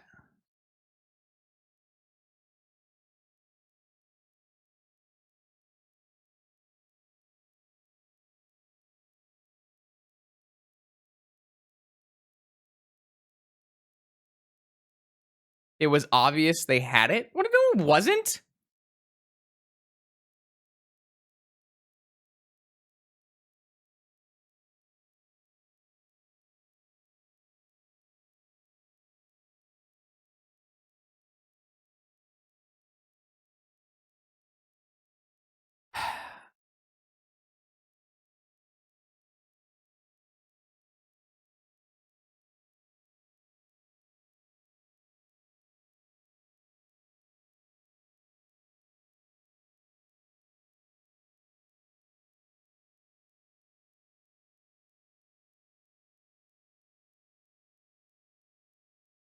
This is the worst. We're just dead because I went for the Pyroblast instead of any of my other counter spells. I don't know, man. Playing against chains just makes no sense to me. Because I want to be able to misstep their Pyroblast, chat. Because it's just like there are so little uses for Pyroblast. I think it's terrible. This is the only thing I care. The only time I care. I don't know. It's all fucked. It doesn't matter. Yeah, I got completely outplayed, right? Like my opponent cast Ancestral on my upkeep, and I had to try to play around all the tens of different kind of counter spells they have, and I played around the wrong ones. Like, what the fuck you want from me? Yeah, they have like one Mindbreak Trap, one this, one that. Like, I'm just gonna get wrecked every time. I don't know. Let's just go to game 3.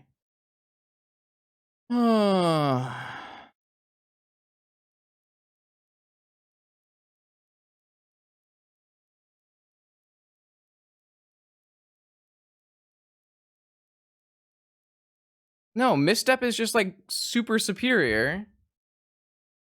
What are you talking about? Oh, no. I'm sure there's like 4 Dovin's vetoes in the deck. I'm not saying that that's a one of. I'm saying like there's definitely one, like there's at least one of every kind of counter. I don't think that's true. I don't think Pyro has more uses there. Like Flusterstorm's a better counterspell at winning a war and protecting my spells. Pyroblast is only good against permanent-based blue cards there, which can only be one of like 2 Lavinias and maybe some Dak Vadens, but I don't really care about Dak Vaden in that situation. Dak Vaden's completely useless there.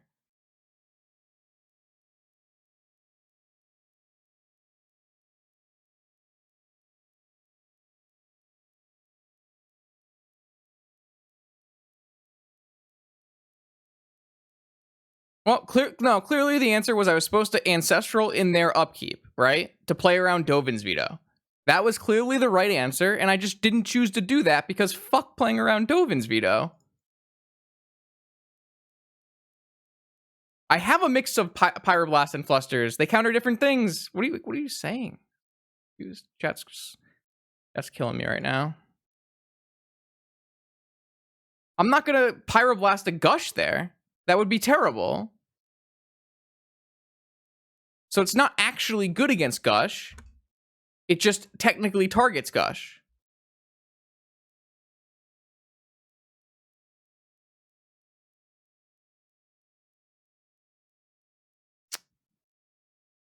Just play top and spin. I don't want to just play Brainstorm. I don't think it's correct to do it on my turn. Why would I play into Mindbreak Trap for no reason? Oh, we're just very dead here, aren't we?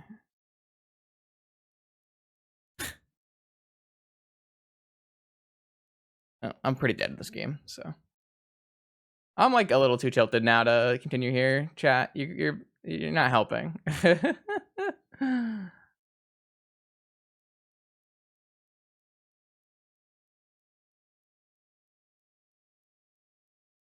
I don't want to misstep Probe because Probe is because misstep is too valuable at countering Pyroblast.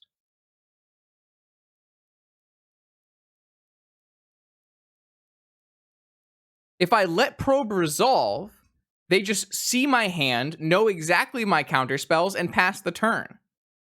I probably still go for an end of turn Ancestral because it just makes sense, and then I get Dovin's Vetoed and lose anyways. So I don't know, like, I could definitely have cast Ancestral on my turn or in their upkeep, and I would maybe have won the game. But if I had won, it doesn't mean it was correct. Like, just because it would have been better in that exact scenario where my opponent goes Tundra, Dovin's Veto, doesn't mean it's correct.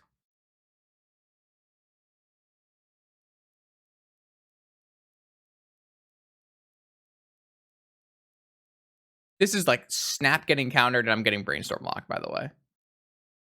Oh, never mind. I'm actually just getting Ancestral off of Sapphire Flusterstorm. Never mind, chat. My bad.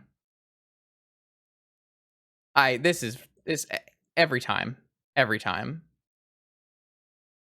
Fluster? Oh, wow, I'm lucky. I'm lucky that they had the shittier counterspell, Pyroblast, instead of having Flusterstorm here, which would just have ruined this game for me.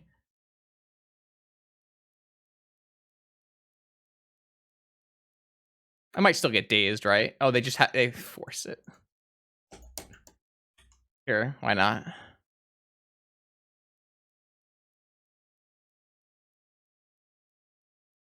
This is what happens every time I play against Chains, so it's not something new or exciting. Like, actually, every single game I play against Chains, I just get completely wrecked by some random counterspell I've never heard of before, lose a counter battle, and can't play Magic, so. Like, just actual every single game. I think I have like a 10% win rate against Chains, so that's how it is. Anyways, how's it going? I'm gonna put up a little extra video here at the end where I unwrap the Ancestral play from round 5 in game 2, where didn't know when the right time was to cast Ancestral, so we talk here and go through, was it better to cast on my turn in their upkeep at their end step, how their deck list affects that decision, how Dovin's Veto affects that decision, how Mindbreak Trap affects that decision. There's like a ton of variables that go into it. Obviously, I tilted off and made the wrong play there, so I think it was worthwhile to go back and watch. So here's that. All right, so if I was smart, first thing I would have done is gone and looked at the list. And the list shows us 4 Pyroblasts, which we expected, 2 Flusterstorms, 2 Negation, 4 Force of Will, and no Mindbreak Trap. 2 Dovin's Veto in the board. So, Yeah, I mean, Chains plays the most counter spells of any player on Magic Online. This is probably a low number of counter spells for Chains. Mental Misstep, 4 Pyro, 2 Force of Negation, 2 Force of Will, and 2 Veto. All right, so I definitely think that I probably chose the wrong place then. This is not the numbers that I thought I was playing against. I've never seen Chains play a list without Trap, but I didn't go look because it was a league and I just didn't go look. Definitely should have gone and looked, clearly. All right.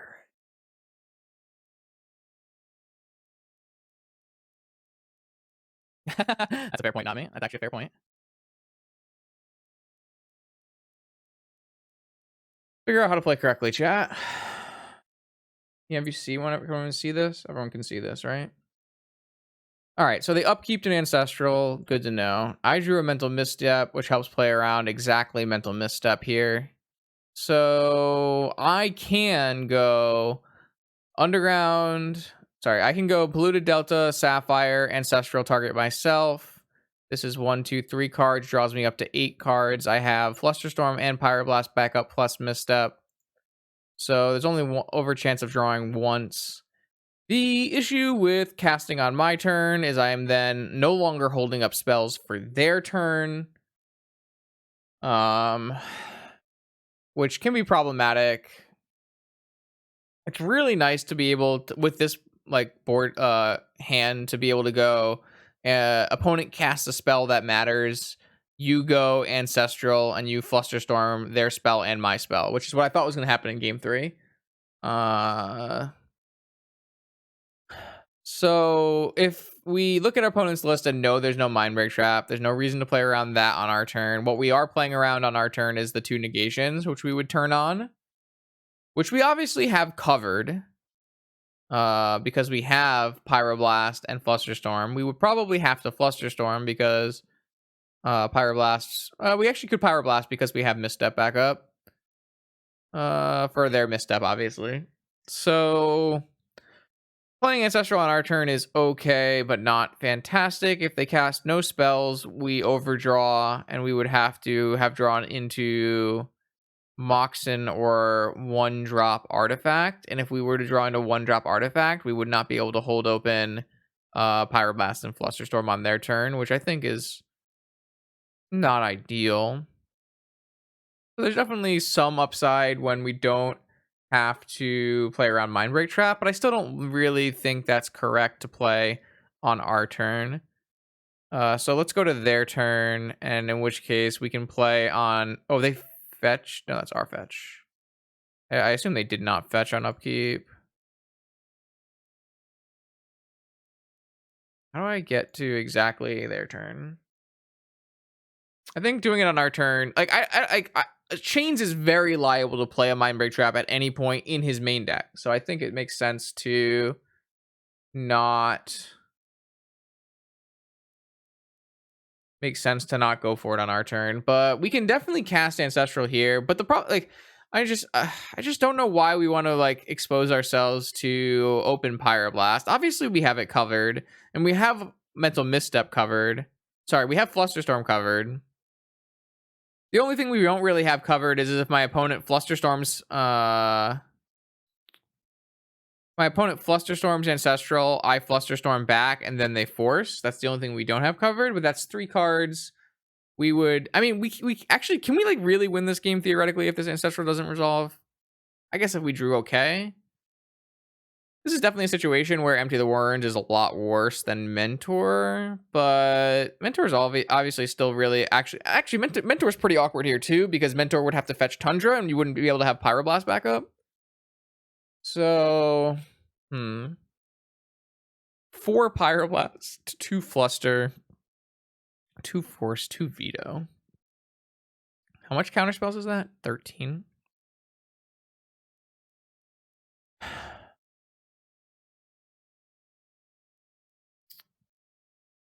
I guess the question is, do we open ourselves up more by doing it now than by doing it on our turn?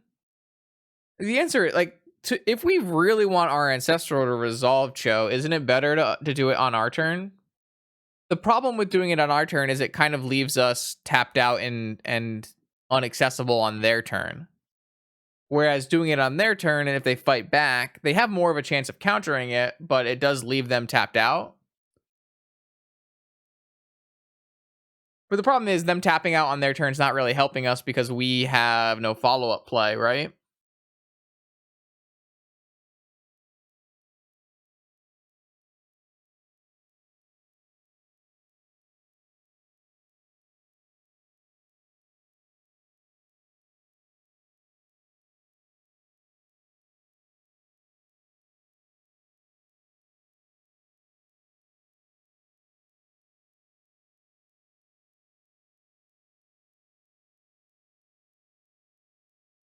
If we wait for one more turn, then we can hold up and so that was kind of the idea, to like wait for more turns because we would have more agency. But I think the minute they put probe on the stack, like all of our agency just goes away, right? Also, knowing that they have veto in their deck makes our agency go away as well. Like the minute we know they have veto in their deck, then we have to expect that, and we just can't counter that ever. So if they just don't do anything and we don't do anything, who's really winning there? Are we winning if we just draw one card every turn? The minute they hit 3 mana, then they can play a preordain and they start getting ahead, right? I don't really think we're like playing a better long game than them when they probe us, know we have Ancestral and can have veto.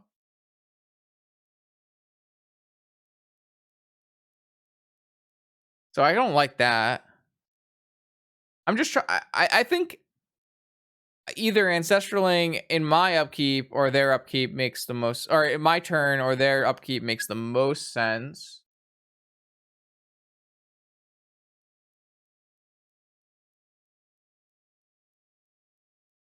All right, what's like the worst thing that could happen here? I cast Ancestral Recall. They cast Force of Will. We respond by Pyroblasting Force of Will, and then they fluster us. That's the way we would lose here. Or Force of Will Fluster, or Force of Will Pyro. Both of those are losing.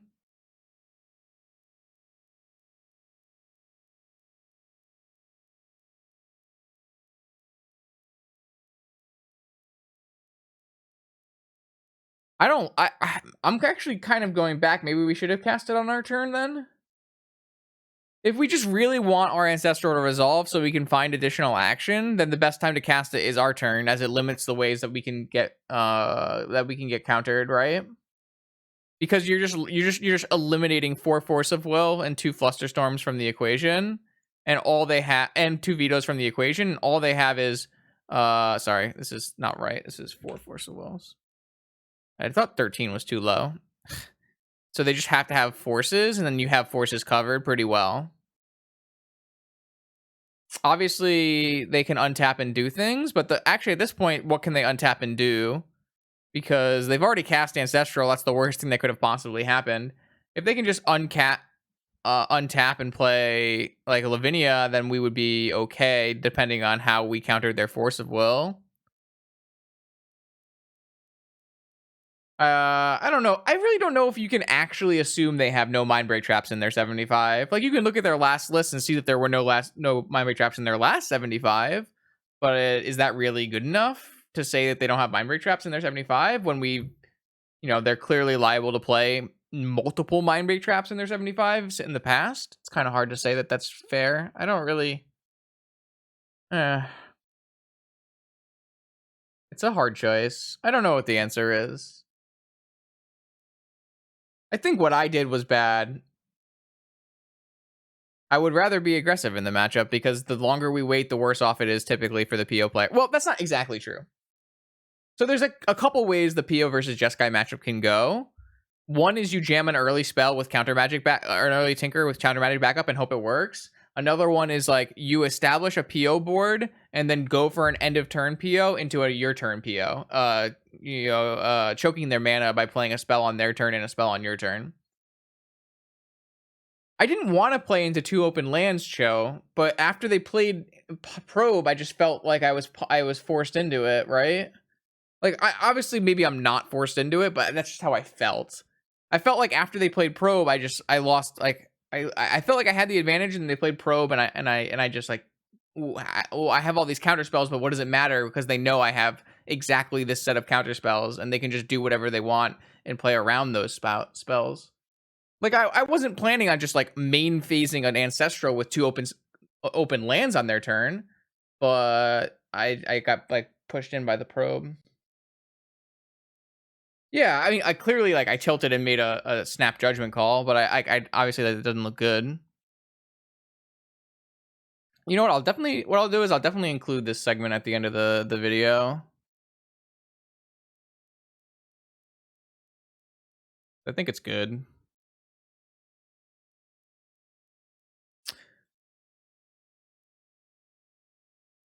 No, the problem is I don't feel like I'm gonna get any cards after they probe me. After they probe me, I just like assume that my Ancestral is not gonna resolve. And maybe that's a terrible assumption to make, but that's just like my gut reaction when I saw probe is that after this probe resolves, there's 0 chance I'll ever resolve Ancestral Recall. And that's probably not true if my opponent doesn't have Dovin's Veto in their deck, but like we're assuming they have Dovin's Veto in their deck.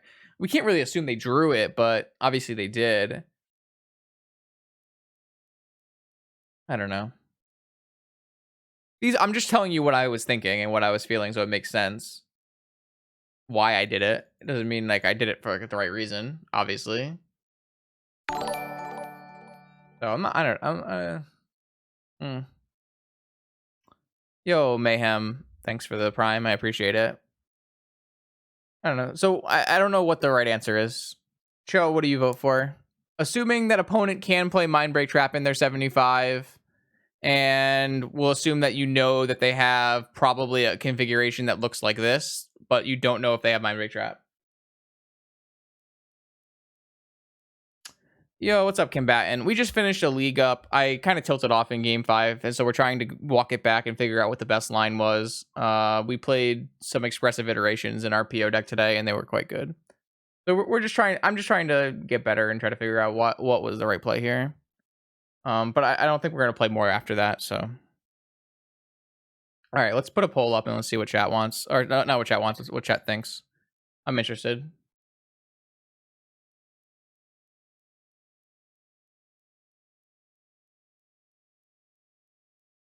All right, yeah. So I will do say Mindbreak Trap question marks.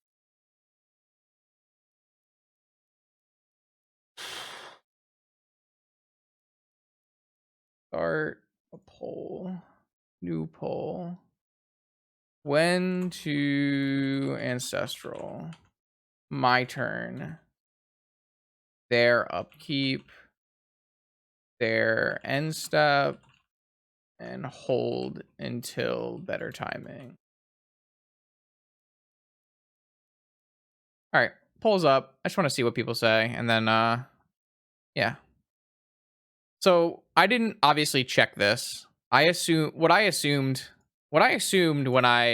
made this play without checking their deck list was 2 to 3 fluster, 4 pyro, 4 force, 1 to 2 negations, 1. I assumed 1 veto, I guess. I don't know why I assumed 1 veto and I assumed 1 to 2 Mindbreak Trap is what I this is what I assumed when I made the play. I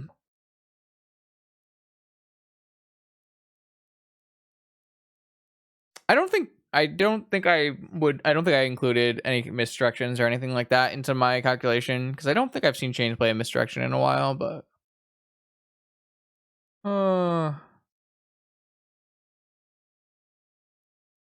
yeah.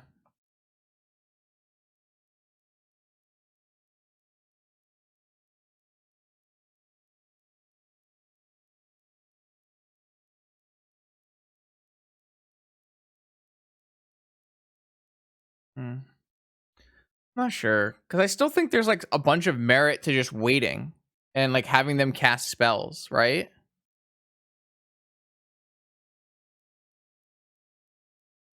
Like my goal was not to cast it on their main phase. It was to cast it looking for a fluster 2-for-1, like Cho was saying.